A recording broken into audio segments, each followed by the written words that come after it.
ನಮಸ್ಕಾರ ಗೆಳೆಯರೇ, ನಾನು ಅನಿರುದ್ಧ. ನಮ್ಮ ತಾತ ಕೀರ್ತಿಶೇಷ ರಘೋತ್ತಮ ಪುಟ್ಟಿಯವರು ಕರುನಾಡಿನ ಹೆಸರಾಂತ ಚಿತ್ರಕಲಾವಿದರಾಗಿದ್ದವರು. ಅವರ ಶ್ರೀಮತಿ ಲಲಿತಾ ಪುಟ್ಟಿಯವರು ಸಹ ಕೈಕಸೂತಿ ಕಲಾವಿದರು. ಅವರ 6 ಜನ ಮಕ್ಕಳು ಕಲಾವಿದರಾಗಿ ಅಥವಾ ಕಲಾಸ್ವಾದಕರಾಗಿ ಅಥವಾ ಕಲಾಪೋಷಕರಾಗಿ ತಮ್ಮ ಪೋಷಕರ ಕಲೆಯನ್ನು ಜೀವಂತವಾಗಿ ಇಡುವಲ್ಲಿ ಯಶಸ್ವಿಯಾಗಿದ್ದಾರೆ. ಪುಟ್ಟಿಯವರ ದ್ವಿತೀಯ ಪುತ್ರಿ ವೇದಾರವರು ತಮ್ಮ ತಂದೆಯವರ ಬಗ್ಗೆ ತುಂಬು ಪ್ರೀತಿಯಿಂದ ದಾಖಲಿಸಿಟ್ಟಿರುವ ಅಕ್ಷರ ನಮನಕ್ಕೆ ಈ ಕಿರುಚಿತ್ರದ ಮೂಲಕ ಧ್ವನಿಯಾಗುತ್ತಿರುವುದು ನನ್ನ ಭಾಗ್ಯವೆಂದೇ ನಂಬುತ್ತೇನೆ. ಮೊದಲ ಮಾತು. ಹೀಗೆ ಒಂದು ದಿನ ಮಾತನಾಡುತ್ತಿದ್ದಾಗ ಯದುಪತಿ, ಅಣ್ಣನ ಕಲಾಜೀವನದ ಬಗ್ಗೆ ವಿಷಯಗಳನ್ನು ಸಂಗ್ರಹಿಸುತ್ತಿದ್ದೇನೆ, ನಿನಗೇನಾದರೂ ತಿಳಿದಿದ್ದರೆ ಬರೆದು ಕೊಡು ಅಂದ. ನನಗೆ ಬಹಳ ಸಂಕೋಚವಾಯಿತು. ಅಣ್ಣನ ಕಲೆಯ ಬಗ್ಗೆ ಏನೇನೂ ಗೊತ್ತಿರಲಿಲ್ಲ ನನಗೆ. ನಂದನ ಹತ್ತಿರ ದುಃಖ ತೋಡಿಕೊಂಡೆ. ಅವಳು, ನನಗೆ ಅಣ್ಣನ ಕಲೆಯ ಬಗ್ಗೆ ಬೇಕಾದಷ್ಟು ಗೊತ್ತಿದೆ, ಆದರೆ ಲೇಖನದಂತೆ ಬರೆಯಲು ಕಷ್ಟ ಎಂದಳು. ಆಗ ನಾವಿಬ್ಬರೂ ಸೇರಿ ಬರೆದುಕೊಡೋಣ ಎಂದು ತೀರ್ಮಾನಿಸಿದೆವು. ನಮ್ಮ ಕೆಲಸ ಪ್ರಾರಂಭವಾದದ್ದು ಹೀಗೆ. ಬರೆಯುತ್ತಾ ಹೋದಂತೆ ವಿಷಯಗಳು ನೆನಪಿಗೆ ಬರತೊಡಗಿದವು. ಶ್ರೀನಿವಾಸ, ಸುಧಾ ಎಲ್ಲ ತಮಗೆ ಗೊತ್ತಿದ್ದನ್ನು ಹೇಳತೊಡಗಿದರು. ಬರವಣಿಗೆಯು ಬೆಳೆಯುತ್ತಾ ಹೋಯಿತು. ಕಲೆಗಿಂತ ಅವರ ವ್ಯಕ್ತಿತ್ವವನ್ನು ಮೆಚ್ಚಿದ್ದ ನಾನು ಅವರು ವ್ಯಕ್ತಿಯಾಗಿ ಬೆಳೆದದ್ದನ್ನೂ ಚಿತ್ರಿಸಲು ಪ್ರಯತ್ನಿಸಿದೆ. ಹೀಗಾಗಿ ಲೇಖನ ಬೆಳೆದು ಈ ರೀತಿ ರೂಪುಗೊಂಡಿತು. ಅಣ್ಣನಿಂದ ಜೀವನದಲ್ಲಿ ಕಲಿಯುವುದು ಬಹಳಷ್ಟಿದೆ ಎನಿಸುತ್ತದೆ. ಒಮ್ಮೆ ಓದಿ ನೋಡಿ. ಪ್ರಸ್ತುತ ಲೇಖನದಲ್ಲಿ ಒಟ್ಟು 19 ಅಂಕಗಳಿದ್ದು, ಮೊದಲ ಅಂಕ ಪರಿಚಯ. ಅರಳಿ ಮರಳುವ ಹೊತ್ತು ಈ 60, ಮರಳಿ ಅರಳುವ ಗತ್ತು.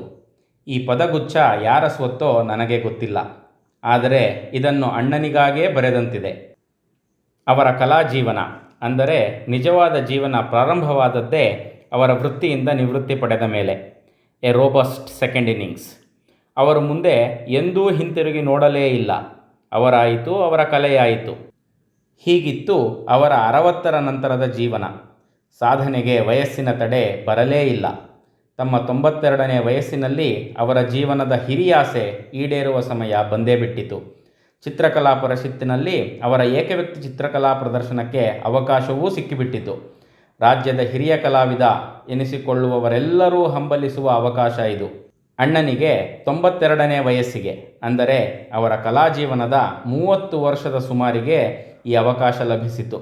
ಈ ಸಂತಸದ ಗುಂಗಿನಲ್ಲೇ, ತಯಾರಿಯಲ್ಲೇ ತೊಡಗಿ ಆನಂದದ ಆಕಾಶದಲ್ಲಿ ಹಾರಾಡುತ್ತಿರುವಾಗಲೇ ಪ್ರದರ್ಶನಕ್ಕೆ 10 ದಿನಗಳು ಬಾಕಿ ಉಳಿದಾಗ ಅವರು ದೈವಾಧೀನರಾಗಿ ಬಿಟ್ಟರು. ಸಾಧನೆಯ ನಂತರ ತನಗಿಲ್ಲೇನು ಕೆಲಸ ಎನ್ನುವಂತಿತ್ತು. ಅವರ ಮಕ್ಕಳಾದ ನಮಗೆ ಹೆಜ್ಜೆ ಹೆಜ್ಜೆಗೂ ಅವರ ನೆನಪು ಬರುತ್ತಿರುತ್ತದೆ. ಒಡಹುಟ್ಟಿದವರು ಒಂದೆಡೆ ಸೇರಿದಾಗೆಲ್ಲ ನಮ್ಮ ಮಾತಿನ ವಿಷಯ ಯಾವಾಗಲೂ ಅಮ್ಮ ಅಣ್ಣನದೇ. ಒಂದು ನೆನಪನ್ನು ಕೂಡಿಡುವ ಪ್ರಯತ್ನ ಈ ಲೇಖನದ ಮೂಲಕ ಮಾಡಿದ್ದೇನೆ. ರಾಜಮಾರ್ಗ ಬಿಟ್ಟು ಕಾಡು ಮೇಡಿನ ಅಲೆದಾಟದಂತೆ ಈ ಪ್ರಯತ್ನ. ಆದ್ದರಿಂದ ಇಲ್ಲಿ ಯಾವ ದಾಖಲೆಗಳಿಗೂ ಅವಕಾಶ ಕೊಟ್ಟಿಲ್ಲ. ಇದೊಂದು ಸಾಕ್ಷ್ಯ ಚಿತ್ರಣವೂ ಅಲ್ಲ. ಇದೊಂದು ಪುಟ್ಟಿ ಕುಟುಂಬದವರೊಂದಿಗೆ, ಅಣ್ಣನ ಅಭಿಮಾನಿಗಳೊಂದಿಗೆ ಭಾವನಾತ್ಮಕ ಪಾಲ್ಗೊಳ್ಳುವಿಕೆಯಷ್ಟೇ. ಎರಡನೆಯ ಅಂಕ ಪ್ರಕೃತಿ ವೀಕ್ಷಣೆ. ಯಾವುದೇ ಪ್ರಕೃತಿ ಚಿತ್ರಣ ಪ್ರಾರಂಭಿಸುವ ಮೊದಲು ಅದನ್ನು ಹುಡುಕಿ ಆರಿಸಿಕೊಳ್ಳಬೇಕು ತಾನೆ. ಅಣ್ಣ ಅದನ್ನು ಪ್ರಾರಂಭಿಸುತ್ತಿದ್ದುದೇ ಬೆಳಗಿನ ವಾಕಿಂಗ್ನಿಂದ. ವಾಕಿಂಗಿಗೆ ಎರಡೊಂದು ಗುರಿ: ವ್ಯಾಯಾಮ ಹಾಗೂ ಸ್ಪಾಟ್ ಸೆಲೆಕ್ಷನ್. ಒಂದು ಚಿತ್ರಣವನ್ನು ಆರಿಸಿದರೆ ಸಾಲದು, ಅದರ ಎದುರಿಗೆ ಕುಳಿತು ಚಿತ್ರಿಸಲು ಸ್ಥಳವೂ ಇರಬೇಕು. ಈ ಸ್ಥಳವನ್ನು ಆರಿಸಲು ಕೆಲವೊಮ್ಮೆ ಬಹಳವೇ ತೊಂದರೆ ಉಂಟಾಗುತ್ತಿತ್ತು. ಪ್ರಕೃತಿ ಸೊಬಗಿದ್ದ ಕಡೆ ಕೂತು ಕೆಲಸ ಮಾಡಲು ಸ್ಥಳವೇ ಸಿಗದಿರಬಹುದು. ಸ್ಥಳ ದೊರೆತರೂ ಬೆಳಕು ನೆರಳಿನ ಚಲನೆಯನ್ನು ಗಮನಿಸಲು ತೊಂದರೆಯಾಗುತ್ತಿರಬಹುದು. ಆದ್ದರಿಂದ ಸ್ಪಾಟ್ ಸೆಲೆಕ್ಷನ್ನಷ್ಟೇ ಕೂಡುವ ಸ್ಥಳ ಹುಡುಕುವುದು ಮುಖ್ಯವಾಗಿ ಬಿಡುತ್ತದೆ. ಒಂದೇ ನಿಮಿಷದಲ್ಲಿ ಸೆರೆ ಹಿಡಿಯಲು ಇದು ಫೋಟೋಗ್ರಫಿ ಅಲ್ಲವಲ್ಲ. ಆನ್ ದಿ ಸ್ಪಾಟ್ ಪೇಂಟಿಂಗಿಗೆ ಉತ್ತಮ ಸಮಯವೆಂದರೆ ಬೆಳಿಗ್ಗೆ 8ಕ್ಕೆ ಪ್ರಾರಂಭಿಸಿ 11ರವರೆಗೆ ಮುಂದುವರಿಸುವುದು. ಅಂತೆಯೇ 11ರಿಂದ 2 ಮತ್ತು 2ರಿಂದ 5ರ ಸ್ಲಾಟ್ಗಳೂ ಉತ್ತಮ. ಹೀಗೆ ಆರಿಸಿದ ವೇಳಾಪಟ್ಟಿಗೆ ವಿರುದ್ಧವಾಗಿ 10ರಿಂದ 1 ಅಥವಾ 3ರಿಂದ 6 ಸರಿಯಾದ ವೇಳೆ ಅಲ್ಲವೇ ಅಲ್ಲ. ಹಾಗಂತ ಅದೇನು ರಾಹುಕಾಲವಲ್ಲ.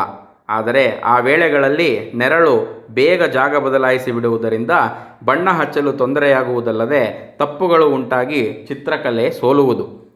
ಅಣ್ಣ ಚಿತ್ರಕಲೆಯನ್ನು ಎಂದೂ ಸಾಂಪ್ರದಾಯಿಕವಾಗಿ ಕಲಿತದ್ದಿಲ್ಲ. ಆದ ಕಾರಣ ಅವರಿಗೆ ಸಾಂಪ್ರದಾಯಿಕವಾಗಿ ಕಲಿಸಲೂ ಬರುತ್ತಿರಲಿಲ್ಲ. ಅವರು ಮಾಡುವುದನ್ನು ನೋಡಿಯೇ ಜೊತೆಯಲ್ಲಿಯೇ ಇದ್ದು ಕಲಿಯಬೇಕಿತ್ತು. ಕಲೆಯಲ್ಲಿ ಅವರದ್ದು ಶುದ್ಧ ಸಾಂಪ್ರದಾಯಿಕತೆ. ಬಹಳ ಮಂದಿ ಕಲಾವಿದರು ಅವರ ಕಲೆಯನ್ನು ಒಪ್ಪಲು ಸಿದ್ಧರಿರುವುದಿಲ್ಲ. ಹೀಗಾಗಿ ಅಣ್ಣನನ್ನು ಕಲಾವಿದ ಎನ್ನುವುದಕ್ಕಿಂತ ಸೌಂದರ್ಯಾರಾಧಕ ಎನ್ನುವುದು ಉತ್ತಮ. ಅವರು ಪ್ರಕೃತಿಯಲ್ಲಿ ಹಾಗೂ ತಮ್ಮ ಎಲ್ಲ ಪರಿಸರದಲ್ಲಿ ಸೌಂದರ್ಯವನ್ನು ಕಾಣುತ್ತಿದ್ದರು. ನಮ್ಮಲ್ಲಿ ಅನೇಕರು ಈ ಗುಣವನ್ನು ಹೊಂದಿರುತ್ತೇವೆ. ಆದರೆ ಅವರು ಒಂದು ಹೆಜ್ಜೆ ಮುಂದೆ. ತಾವು ಕಂಡು ಆನಂದಿಸಿದ ಸೌಂದರ್ಯವನ್ನು ಕಲಾಕೃತಿಗಳ ರೂಪದಲ್ಲಿ ಅಮೋಘವಾಗಿ ಬಿಂಬಿಸುತ್ತಿದ್ದರು. ಅನೇಕ ಸಲ ಪ್ರಕೃತಿಯಲ್ಲಿ ನಾವು ಕಾಣಲಾರದ್ದನ್ನು ಅವರ ಕೃತಿಗಳಲ್ಲಿ ಗಮನಿಸಿ ಆನಂದಿಸಿದ್ದುಂಟು. ಅವರದ್ದು ಸೌಂದರ್ಯವನ್ನು ಯಥಾವತ್ತಾಗಿ ಬಿಂಬಿಸುವ ಕಲೆ. ಈ ನಿಟ್ಟಿನಲ್ಲಿ ಅವರು ಕಲಾವಿದ. ತಾವು ಕಂಡ ಸೌಂದರ್ಯವನ್ನು ತಮ್ಮ ಬುದ್ಧಿವಂತಿಕೆಯಲ್ಲಿ ಎರಕಹೊಯ್ದು ಚರ್ಚಿಸಿ ಶೋಧಿಸಿ ಅದಕ್ಕೆ ಬೇರೆಯದೇ ಆದ ತಮ್ಮತನ ತುಂಬಲು ಅಣ್ಣನಿಗೆ ಬರುತ್ತಿರಲಿಲ್ಲ. ಆದ್ದರಿಂದ ಅವರೆಂದೂ ಹೊಸ ಪೀಳಿಗೆಯ ಕಲಾವಿದ ಎಂಬ ಪಟ್ಟ ಪಡೆಯಲೇ ಇಲ್ಲ. ಆದರೆ ಪಟ್ಟವಿಲ್ಲದೆ ಪುಟ್ಟಿಯಾಗೇ ಉಳಿದರು. ತಮ್ಮತನವನ್ನು ಮೆರೆದು ಸಾಂಪ್ರದಾಯಿಕರೆನಿಸಿಕೊಂಡರು. ಅಂಕ 3. ಅಣ್ಣನನ್ನು ನೋಡಿ ಕಲಿತದ್ದು. ಮೊದಲಿಗೆ ಕಣ್ಣಿಗೆ ಹಬ್ಬವೆನಿಸುವ ಸ್ಥಳಗಳನ್ನು ಆರಿಸುವುದು. ಅಣ್ಣನಿಗೆ ಆಕಾಶ, ಮರಗಿಡಗಳು, ನೀರು, ಹಾಳು ಬಿದ್ದ ಸ್ಥಳಗಳ ಆಕರ್ಷಣೆ ಜಾಸ್ತಿ. ಇದನ್ನು ಅವರ ಕಲಾ ಸಂಗ್ರಹದಲ್ಲಿ ಗಮನಿಸಬಹುದು. ಪರಿಕರಗಳೊಂದಿಗೆ ಸರಿಯಾದ ವೇಳೆಯಲ್ಲಿ ಕೆಲಸಕ್ಕೆ ತೊಡಗುವುದು. ಅವರು ಒಂದು ಫ್ರೇಮ್ ಒಳಗೆ ಚಿತ್ರಕ್ಕೆ ಅವಕಾಶ ಮಾಡುತ್ತಿದ್ದ ರೀತಿ ಹೀಗಿತ್ತು. ತಾವು ಮೊದಲೇ ಆರಿಸಿ ಹ್ಯಾಂಡ್ಮೇಡ್ ಡ್ರಾಯಿಂಗ್ ಶೀಟನ್ನು ಹಿಂದಿನ ರಾತ್ರಿಯೇ ನೀರಿನಲ್ಲಿ ನೆನೆಸುತ್ತಿದ್ದರು. ಹೀಗೆ ನೆನೆದ ಹ್ಯಾಂಡ್ಮೇಡ್ ಪೇಪರ್ ಎಷ್ಟು ವಾಶ್ಗಳನ್ನು ಬೇಕಾದರೂ ತೆಗೆದುಕೊಳ್ಳುತ್ತದೆಂದು ಅವರು ವಿವರಿಸುತ್ತಿದ್ದರು. ಆ ಹ್ಯಾಂಡ್ಮೇಡ್ ಪೇಪರನ್ನು ಸೂಕ್ತವಾದ ಫ್ರೇಮ್ನೊಳಗೆ ಹಾಕಿಕೊಂಡೇ ಕೆಲಸಕ್ಕೆ ಹೊರಡುತ್ತಿದ್ದರು. ಇದಿಷ್ಟು ಹೋಮ್ವರ್ಕ್ ಹಿಂದಿನ ದಿನವೇ ನಡೆದಿರುತ್ತಿತ್ತು. ಮೊದಲೇ ಗೊತ್ತುಪಡಿಸಿದ ಸ್ಥಳದಲ್ಲಿ ಸ್ವಲ್ಪ ಆಚೀಚೆ ಜರುಗಾಡಿ ಸರಿಯಾದ ಆ್ಯಂಗಲ್ನಲ್ಲಿ ಕುಳಿತುಕೊಳ್ಳುವರು. ಪ್ರಕೃತಿಯ ಯಾವ ಭಾಗವನ್ನು ಚಿತ್ರಿಸಬೇಕೆಂದುಕೊಂಡು ಮನಸ್ಸು ಮಾಡಿರುತ್ತಿದ್ದರೋ ಆ ಭಾಗಕ್ಕೆ ತಕ್ಕ ಫ್ರೇಮನ್ನು ಹಿಡಿಯಬೇಕು ಎನ್ನುತ್ತಿದ್ದರು. ತಮ್ಮ ಫ್ರೇಮನ್ನು ಎರಡೂ ಕೈಗಳಲ್ಲಿ ಹಿಡಿದು ಕೈಗಳನ್ನು ಆದಷ್ಟು ದೂರ ಚಾಚಿ ಏಕಾಗ್ರತೆಯಿಂದ ಗಮನಿಸುತ್ತಿದ್ದರು. ಆ ಫ್ರೇಮ್ ಮರೆಮಾಡಿದ ಭಾಗ ಮಾತ್ರ ಅವರ ಕೃತಿಗಿಳಿಯುತ್ತಿತ್ತು. ಅಂದರೆ ಅವರು ಇಳಿಸುವ ಚಿತ್ರಕ್ಕೆ ಅವರ ಮನಸ್ಸಿನಲ್ಲಿ ಒಂದು ಬೌಂಡರಿ ಬೀಳುತ್ತಿತ್ತು. ಆರಿಸಿದ ಭಾಗವಲ್ಲದೆ ಚಿತ್ರದಲ್ಲಿ ಯಾವುದಕ್ಕೂ ಅವಕಾಶ ಕೂಡದು. ಈ ಮೆಂಟಲ್ ಫ್ರೇಮ್ ಬಹಳ ಮುಖ್ಯ ಎನ್ನುತ್ತಿದ್ದರು. ಮಾನಸಿಕ ಬೌಂಡರಿಯಲ್ಲದೆ ಪ್ರಕೃತಿಯಲ್ಲಿ ಕಾಣುವ ಯಾವುದೋ ಕೊಂಬೆಯೋ ಬೆಟ್ಟದ ಅಂಚೋ ಕಡೆಗೆ ಸಮೀಪವಿರುವ ದೀಪದ ಕಂಬವಾದರೂ ಸರಿ ಅವರಿಗೆ ಮಾರ್ಗಸೂಚಿಗಳಾಗುತ್ತಿದ್ದವು. ಸ್ಥಳದ ಆಯ್ಕೆಯಾಯಿತು. ಒಂದು ಬೌಂಡರಿ ಹಾಕಿಕೊಂಡಿದ್ದೂ ಆಯಿತು. ಇನ್ನು ಆ ಸೀನರಿಯನ್ನು ಕಾಗದದ ಮೇಲೆ ಇಳಿಸುವ ಕೆಲಸ. ಚೆನ್ನಾಗಿ ಚೂಪು ಮಾಡಿದ ಪೆನ್ಸಿಲ್ನಿಂದ ಗೆರೆಗಳು ಮೂಡಬೇಕು. ದೊಡ್ಡದಾದ ಪ್ರಕೃತಿಯ ಪುಟ್ಟ ಮಾದರಿ ಹೇಗೆ ತಯಾರಿಸುವುದು? ಪ್ರಕೃತಿಯನ್ನು ಅಳೆದು ಅದನ್ನು ಕಿರಿದಾಗಿಸಿ ಹಾಳೆ ಮೇಲೆ ಮೂಡಿಸಲು ಯಾವ ವಿಜ್ಞಾನ ಸಹಾಯಕ್ಕೆ ಬರುತ್ತದೆ? ವಿಜ್ಞಾನವೂ ಇಲ್ಲ, ಅಳತೆಗೋಲು ಮೊದಲೇ ಇಲ್ಲ. ಒಂದು ಕಣ್ಣು ಮುಚ್ಚಿ ಬಲಗೈಯ ತೋರ್ಬೆರಳಿಂದ ಅಥವಾ ಯಾವುದಾದರೂ ಕಡ್ಡಿಯಿಂದ ಅಳತೆ ಮಾಡುವುದಷ್ಟೇ. ಉದಾಹರಣೆಗೆ, ಒಂದು ಮರದ ಎತ್ತರ ತಿಳಿಯಬೇಕಾದರೆ ಹಿಂದಿನಂತೆಯೇ ಕೈ ಚಾಚಿ ಅಳೆಯಬೇಕು. ಇಲ್ಲಿ ಬೆರಳು ಅಥವಾ ಕಡ್ಡಿಗಳಿಂದ ಮಾತ್ರ. ಆ ಅಳತೆಯನ್ನು ಹಾಳೆಯ ಮೇಲೆ ಮೂಡಿಸುವುದು. ಕಾಲು ಅಳತೆಯಿಲ್ಲದೆ ಅರ್ಧ ಅಳತೆಯಲ್ಲಿ ಚಿತ್ರ ಮೂಡಿಸಲು ಮನಸ್ಸು ಮಾಡಿದರೆ ಕೈ ಬೆರಳಿನ ಅಳತೆಯನ್ನು 2ರಷ್ಟು ಮಾಡುವುದು. ಅವರು ಹೀಗೆ ಎಲ್ಲದರ ಅಳತೆ ತೆಗೆದುಕೊಂಡು ಅದರಂತೆ ಹಾಳೆಯ ಮೇಲೆ ಮೂಡಿಸಿದ ನಂತರ ಚಿತ್ರ ಬರೆಯಲು ಪ್ರಾರಂಭ. ಇದನ್ನೆಲ್ಲ ಅಣ್ಣನಿಂದ ನೋಡಿ ಕಲಿಯಬೇಕೇ ವಿನಃ ಅವರು ಹೀಗೇ ಮಾಡೆಂದು ಹೇಳಲು ಬರುತ್ತಿರಲಿಲ್ಲ. ಸ್ಕೆಚ್ ಸರಿಯಾಗಿ ಮಾಡಿದ ನಂತರ ಬಣ್ಣ ಹಚ್ಚುವ ಕೆಲಸ. ಇಲ್ಲಿ ಮಾತ್ರ ಅವರು ಸ್ಪಷ್ಟವಾಗಿ ಸೂಚನೆ ಕೊಡಬಲ್ಲರು. ಯಾವುದೇ ಕಾರಣಕ್ಕಾಗಿ ಬಿಳಿ ಅಥವಾ ಕಪ್ಪು ಬಣ್ಣಗಳನ್ನು ನೇರವಾಗಿ ಬಳಸುವಂತಿಲ್ಲ. ಅವುಗಳನ್ನು ಬೇರೆ ಬಣ್ಣಗಳ ಮಿಶ್ರಣದೊಂದಿಗೇ ಬಳಸಬೇಕು. ಏಕೆ ಅಂದರೆ ಅವರಲ್ಲಿ ಉತ್ತರವಿರುತ್ತಿರಲಿಲ್ಲ. ಅದು ಕೂಡದು ಎನ್ನುತ್ತಿದ್ದರು ಅಷ್ಟೇ. ಇದೇ ಒಂಥರ ಸ್ಪೆಷಲ್ ಅಲ್ವಾ? ಚಿತ್ರಕ್ಕೆ ಬಣ್ಣ ತುಂಬುವಾಗ ಆಕಾಶವನ್ನು ಮೊದಲು ಮುಗಿಸಿ ನಂತರ ಮರಗಿಡಗಳನ್ನು ಗಮನಿಸಬೇಕು. ಆಕಾಶಕ್ಕೆ ಬಣ್ಣ ವರ್ಟಿಕಲ್ ಆಗಿ ಹಾಕಬೇಕು. ಮಣ್ಣಿಗಾದರೆ ಬ್ರಷ್ ಹಾರಿಜಾಂಟಲ್ ಆಗಿ ಚಲಿಸಬೇಕಂತೆ. ದೂರವನ್ನು ಸೂಚಿಸಲು ಲೈಟ್ ಶೇಡ್ ಬಳಸಬೇಕು. ಚಿತ್ರ ಮುಗಿಸುವ ವೇಳೆಯಲ್ಲೇ ನೆರಳುಗಳಿಗೆ ಬಣ್ಣ ನಮೂದಿಸಬೇಕು. ಬೆಳಕು ನೆರಳಿನಾಟ ಮುಗಿಯಿತೆಂದರೆ ಚಿತ್ರಕ್ಕೆ ಜೀವ ಬಂದಂತೆ. ಪ್ರಕೃತಿ ಚಿತ್ರಣವನ್ನು ಸಾಧಾರಣವಾಗಿ 50-60 ಅಡಿ ಅಥವಾ ಅದಕ್ಕಿಂತ ದೂರದಲ್ಲಿ ಕುಳಿತು ಮಾಡುತ್ತಾರೆ. ವಿಶಾಲವಾದ ಪ್ರಕೃತಿಯ ದೃಶ್ಯವನ್ನು ಕಿರಿದಾಗಿಸಿ ಹಾಳೆಯ ಮೇಲೆ ಬಿಂಬಿಸಿರುತ್ತಾರೆ. ಅತಿ ದೂರದಿಂದ ಕಂಡು ಕಿರಿದಾಗಿಸಿ ಹಾಳೆಯ ಮೇಲೆ ಇಳಿಸಿದ ಚಿತ್ರವನ್ನು ವೀಕ್ಷಕರು ಸ್ವಲ್ಪ ದೂರದಿಂದಲೇ ನೋಡಬೇಕು. 4-5 ಅಡಿ ದೂರದಿಂದಲೇ ನೋಡಬೇಕು. ಆಗಲೇ ಚಿತ್ರದ ಪೂರ್ಣ ಪ್ರಮಾಣದ ಎಫೆಕ್ಟ್ ಗೋಚರಿಸಲು ಸಾಧ್ಯ. ಚಿತ್ರವನ್ನು ನೆಲದ ಮೇಲಿಟ್ಟೋ ಅಥವಾ ಅತಿ ಹತ್ತಿರದಿಂದಲೋ ನೋಡಿದರೆ ಚಿತ್ರದಲ್ಲಿ ಅಡಗಿರುವ ಅಗಾಧತೆ ಮಾಯವಾಗಿ ಬಿಡುತ್ತದೆ. ಚಿತ್ರ ಮಂಕಾಗಿ ಕಾಣಲು ಪ್ರಾರಂಭವಾಗುತ್ತದೆ.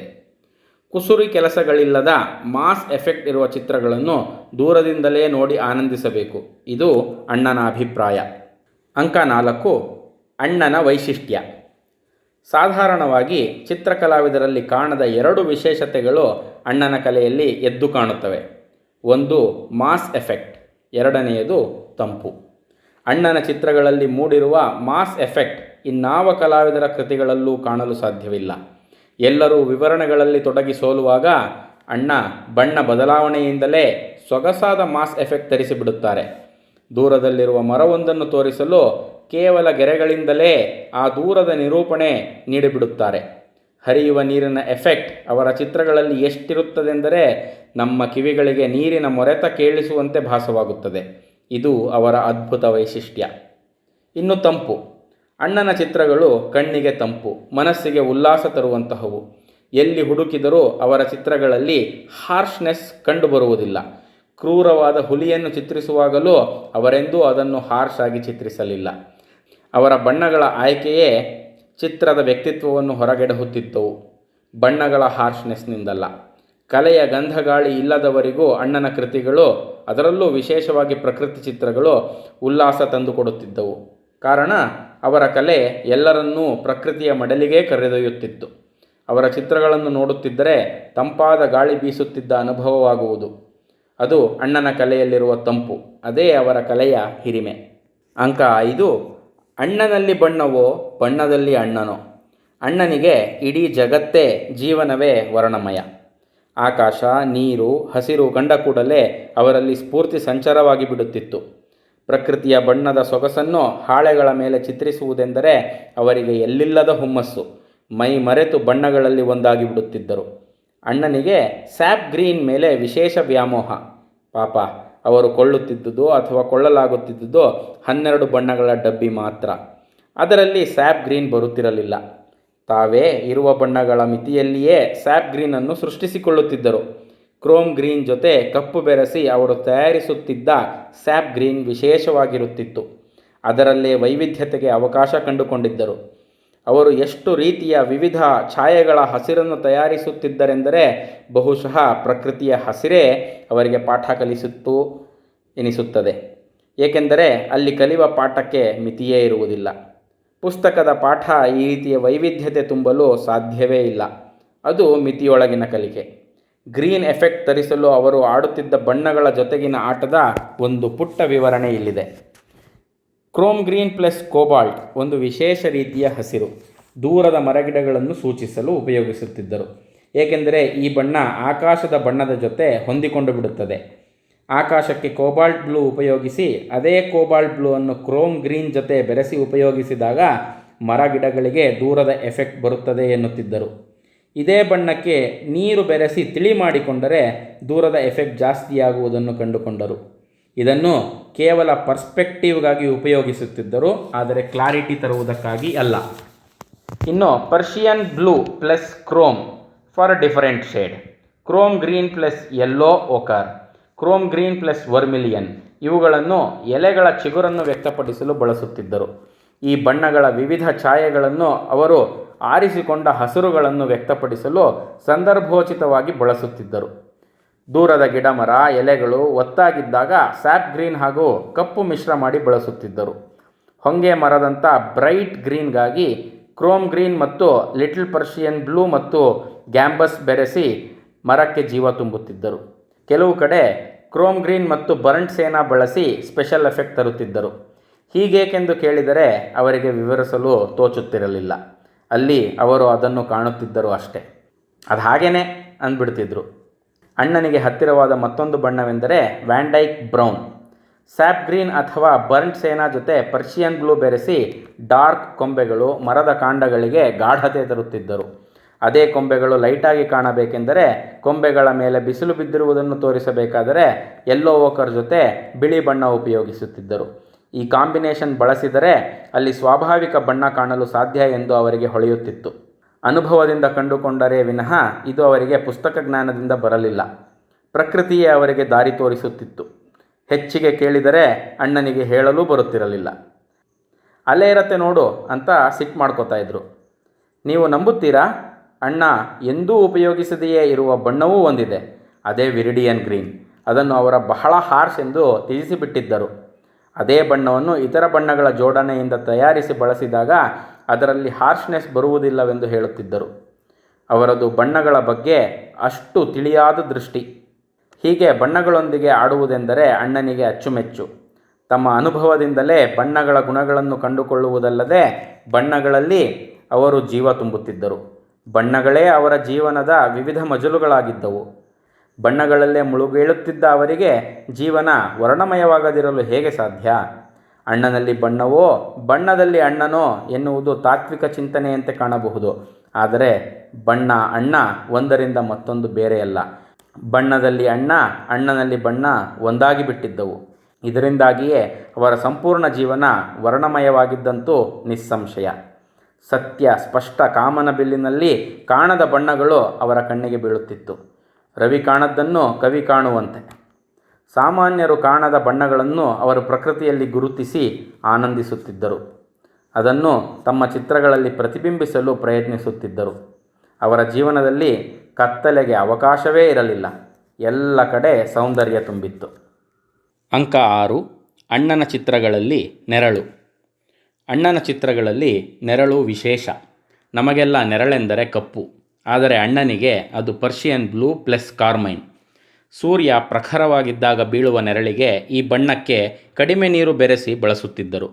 ಅದೇ ಬೆಳಿಗ್ಗೆ 8ರ ಒಳಗೆ ಸಂಜೆ 4ರ ನಂತರ ಪ್ರಖರತೆ ಕಡಿಮೆ ಇದ್ದಾಗ ಅದೇ ಬಣ್ಣಕ್ಕೆ ನೀರು ಜಾಸ್ತಿ ಬೆರೆಸಿ ತಿಳಿ ಮಾಡಿ ಬಳಸುತ್ತಿದ್ದರು. 8 ಗಂಟೆಯ ನೆರಳನ್ನು 11 ಗಂಟೆಯ ನೆರಳನ್ನು ಇಷ್ಟೇ ವ್ಯತ್ಯಾಸದಿಂದಲೇ ಸೂಚಿಸಿಬಿಡುತ್ತಿದ್ದರು. ಮುಂದೆ ಅಣ್ಣನಿಗೆ ವಯಸ್ಸಾಗಿ ಸ್ವಲ್ಪ ಹೆಸರು ಮಾಡಿದ ಮೇಲೆ BFAಗೆ ಅಭ್ಯಾಸ ಮಾಡುತ್ತಿದ್ದ ವಿದ್ಯಾರ್ಥಿಗಳನ್ನು ಸಂಸ್ಥೆಯ ಮುಖಂಡರು ಸ್ಟಡಿ ಟೂರ್ಗಾಗಿ ನಮ್ಮ ಮನೆಗೆ ಕಳಿಸುತ್ತಿದ್ದರು. ಚಿತ್ರಗಳನ್ನು ಗಮನಿಸುತ್ತಿದ್ದ ವಿದ್ಯಾರ್ಥಿಗಳು, ತಾತ, ಇದು ನೀವು ಬೆಳಗ್ಗೆ ಚಿತ್ರಿಸಿದ ಚಿತ್ರ, ಇದು 12:30ರ ಹೊತ್ತಿಗೆ, ಇದು ಸಂಜೆಯಾದ ನಂತರ ಎಂದು ನಿಖರವಾಗಿ ಹೇಳಿಬಿಡುತ್ತಿದ್ದರು. ಅಷ್ಟು ಸ್ಪಷ್ಟವಾಗಿ ನೆರಳು ಬೆಳಕನ್ನು ಅಣ್ಣ ಚಿತ್ರಿಸುತ್ತಿದ್ದರು. ಅಂಕ 7. ಅಣ್ಣನ ಕಾರ್ಯವೈಖರಿ. ಅಣ್ಣ ತಮ್ಮೆಲ್ಲ ಕೆಲಸಗಳಲ್ಲಿ ಬಹಳ ಅಚ್ಚುಕಟ್ಟು. ಚಿತ್ರಗಳನ್ನು ಸ್ಕೆಚ್ ಮಾಡಿಕೊಂಡ ನಂತರ ಬಣ್ಣ ಹಚ್ಚುವಾಗ ಅವರಿಗೆ ವಿಪರೀತ ಶಿಸ್ತು. ಬಣ್ಣ ಹಚ್ಚಲು ಪ್ರಾರಂಭಿಸುವ ಮುಂಚೆ ತಮ್ಮ ಬಲಗಡೆಗೆ ಬಣ್ಣಗಳು, ನೀರು, ಬ್ರಷ್ ಒರೆಸುವ ಬಟ್ಟೆ, ಬಣ್ಣ ಕಲೆಸುವ ಪ್ಯಾಲೆಟ್ಗಳನ್ನು ಜೋಡಿಸಿಕೊಳ್ಳುತ್ತಿದ್ದರು. ಕಾರಣ ಅವುಗಳನ್ನು ತಲುಪುವುದು ಸುಲಭವೆಂದು. ಎಡಗಡೆ ಇಟ್ಟುಕೊಂಡರೆ ತಲುಪುವುದು ಕಷ್ಟ. ಅಲ್ಲದೆ ನೀರು, ಬಣ್ಣಗಳು ಚಿತ್ರದ ಮೇಲೆ ಬೀಳುವ ಸಂಭವ ಜಾಸ್ತಿ. ಆದ್ದರಿಂದ ಈ ಪರಿಕರಗಳೆಲ್ಲ ಬಲಕ್ಕೇ ಇರಬೇಕು. ಎಡಗೈಯಲ್ಲಿ ಚಿತ್ರ ಹಿಡಿದಿದ್ದರೂ ಬೆರಳುಗಳ ಮಧ್ಯೆ ವಿವಿಧ ಅಳತೆಗಳ ಬ್ರಷ್ಗಳು, ಬೇಕಾದಾಗ ಬೇಕಾದ ಅಳತೆಯ ಬ್ರಷ್ಗಳು ಕೈಗೆಟುಕುವಂತಿರಲು. ಇದು ಕಲಾವಿದನ ಶಿಸ್ತು. ಇದೇ ಶಿಸ್ತು ಅವರ ದಿನನಿತ್ಯದ ಜೀವನದಲ್ಲೂ ಕಾಣಿಸುತ್ತಿತ್ತು. ಪ್ರಾರಂಭಕ್ಕೆ ಲೈಟರ್ ಶೇಡ್ ಬಳಸಿ ನಂತರ ಡಾರ್ಕರ್ ಶೇಡ್ ಬಳಸುತ್ತಿದ್ದರು. ಬಹುಶಃ ಬದಲಾವಣೆಗೆ ಅವಕಾಶವಿರಲೆಂದು ಈ ಕ್ರಮ ಪಾಲಿಸುತ್ತಿದ್ದರು ಎನಿಸುತ್ತದೆ. ಆಕಾಶಕ್ಕೆ ಮೊದಲು ಬಣ್ಣ. ಆಕಾಶದಲ್ಲಿ ಬಿಳಿ ಮೋಡ ಇರುವ ಕಡೆ ಕಾಗದದ ಬಿಳಿಯನ್ನೇ ಬಿಟ್ಟು ಬಿಡುತ್ತಿದ್ದರು. ಮೊದಲನೇ ವಾಶ್ಗೆ ಕೋಬಾಲ್ಟ್ ಬ್ಲೂ ಅನ್ನು ಅತೀ ತಿಳಿಯಾಗಿ ಹಚ್ಚುತ್ತಿದ್ದರು. ಆಗೆಲ್ಲ ವರ್ಟಿಕಲ್ ಸ್ಟ್ರೋಕ್ಗಳೇ, ಅಂದರೆ ಬ್ರಷ್ ಮೇಲಿಂದ ಕೆಳಗೇ ಆಡಬೇಕು, ಕೆಳಗಿಂದ ಮೇಲೆ ಹೋಗುವಂತಿಲ್ಲ. ಆಕಾಶದಿಂದ ಕೆಳಗಿಳಿಯುವಾಗ ಯಾವುದಾದರೊಂದು ಆಕೃತಿಯೊಂದಿಗೆ ಜೊತೆ ಸೇರುವಾಗ ದಿಗಂತ ಎಂದಾಗ ಕೋಬಾಲ್ಟ್ ಬ್ಲೂಗೆ ಕೊಂಚ, ಕೊಂಚ ಎನ್ನುವುದು ಅಣ್ಣನ ಅಚ್ಚುಮೆಚ್ಚಿನ ಪದ, ಕೊಂಚ ಕಾರ್ಮೈನ್ ಬೆರೆಸಿಕೊಳ್ಳುತ್ತಿದ್ದರು. ನೆಲಕ್ಕೆ ಬಂದಾಗ ಎಲ್ಲ ಹಾರಿಸಾಂಟಲ್ ಸ್ಟ್ರೋಕ್ಗಳೇ, ಎಡದಿಂದ ಬಲಕ್ಕೇ ಸಾಗಬೇಕು. ಸಾಮಾನ್ಯವಾಗಿ ಯೆಲ್ಲೋ ಓಕರ್ ಪ್ಲಸ್ ವರ್ಮಿಲಿಯನ್ ಬೆರೆಸಿ ಫಸ್ಟ್ ವಾಶ್ ಮಾಡುತ್ತಿದ್ದರು. ಇದು ಮಣ್ಣನ್ನು ಸೂಚಿಸುವ ಬಣ್ಣ. ಎರಡನೆಯ ವಾಶ್ಗೆ ಹಸಿರು. ನೆಲದ ಮೇಲೆ ಹಸಿರು ಕಾಣಿಸುವುದರಿಂದ ಈ ಪದ್ಧತಿ. ಪುನಃ ಇಲ್ಲಿ ವೈವಿಧ್ಯತೆಗೆ ಅಪಾರ ಅವಕಾಶ. ಫೋರ್ಗ್ರೌಂಡ್ ಆದ ನಂತರ ಹೆಚ್ಚಿನ ವಿವರಕ್ಕೆ ಅವಕಾಶ. ದೂರದಲ್ಲಿ ಕಾಣುವ ಬೆಟ್ಟ, ನೀರುಗಳನ್ನು ಮುಗಿಸಿ ಹತ್ತಿರವಿರುವ ಮರ, ಗಿಡ, ಹುಲ್ಲುಗಳಿಗೆ ಬರಬೇಕು. ಆಗಲೇ ಸಹಜತೆ ಹಾಗೂ ಎಫೆಕ್ಟ್ ಜಾಸ್ತಿ. ಬೆಟ್ಟ ಎಲ್ಲಕ್ಕಿಂತ ಹಿಂದೆ, ನಂತರ ನೀರು, ನೀರಿನಿಂದ ಮುಂದೆ ಹುಲ್ಲು, ಹಸಿರು. ಅಂದರೆ ಪ್ರಕೃತಿಯಲ್ಲಿ ಕಾಣುವಂತೆಯೇ ಅದೇ ಕ್ರಮದಲ್ಲಿಯೇ ಹಾಳೆಯ ಮೇಲೆ ಮೂಡಬೇಕು. ಅದೇ ಕ್ರಮದಲ್ಲಿ ಬಣ್ಣ ಹಚ್ಚಬೇಕು. ಹುಲ್ಲನ್ನು ಪ್ರತಿಬಿಂಬಿಸುವಾಗ ಬ್ರಷ್ ಕೆಳಗಿನಿಂದ ಮೇಲೇ ಸಾಗಬೇಕು. ಅದೇ ಸಹಜತೆಗೆ ಹತ್ತಿರವಾಗುವುದು. ಅದೇ ಅನಾಟಮಿ ಆಫ್ ಗ್ರಾಸ್ ಎನ್ನುತ್ತಿದ್ದರು. ಅಣ್ಣನ ಒಟ್ಟು ತತ್ವವನ್ನು ಹೀಗೆ ಹೇಳಿ ಮುಗಿಸಬಹುದು: lighter to darker, farther to nearer, top to bottom and left to right. ಇದಿಷ್ಟು ಅಣ್ಣನ ಸಾಮಾನ್ಯ ಕ್ರಮ, ರೀತಿ, ನಿಯಮಗಳು. ಆದರೆ ಕೆಲವೊಮ್ಮೆ ಎಲ್ಲ ತಲೆ ಕೆಳಗು. ಈ ನಿಯಮಗಳಿಗೆಲ್ಲ ಬೆಲೆಯೇ ಇಲ್ಲವೇನೋ ಎಂಬಂತೆಯೂ ಅವರು ವರ್ತಿಸುತ್ತಿದ್ದರು. ಒಟ್ಟಿನಲ್ಲಿ ಅವರ ಪ್ರಕೃತಿ ಪ್ರವೃತ್ತಿ ಆ ಪ್ರಕೃತಿಗೇ ಪ್ರೀತಿ, ನೋಡುವವರಿಗೆ ಆನಂದಿಸಲು ಮಾತ್ರ ಅವಕಾಶ. ಅಂಕ 8. ಕಲೆಯಲ್ಲಿ ಯಾರೂ ಮಾಡಿರದ ಪ್ರಯೋಗ. ನಮ್ಮ ತಾಯಿ ಬಹಳ ತಾಳ್ಮೆಯಿಂದ ಕಸೂತಿ ಕೆಲಸಗಳನ್ನು ಮಾಡುತ್ತಿದ್ದರು. ಇದನ್ನು ಗಮನಿಸಿದ ಅಣ್ಣನಿಗೆ ಕಸೂತಿಯಲ್ಲಿ ಹೊಸ ಪ್ರಯೋಗ ಮಾಡುವ ಮನಸ್ಸಾಯಿತು. ದೊಡ್ಡ ದೊಡ್ಡ ಭಾವಚಿತ್ರಗಳನ್ನು ಸೃಷ್ಟಿಸಲು ನಮ್ಮ ತಾಯಿಯನ್ನು ಪ್ರೋತ್ಸಾಹಿಸಿದರು.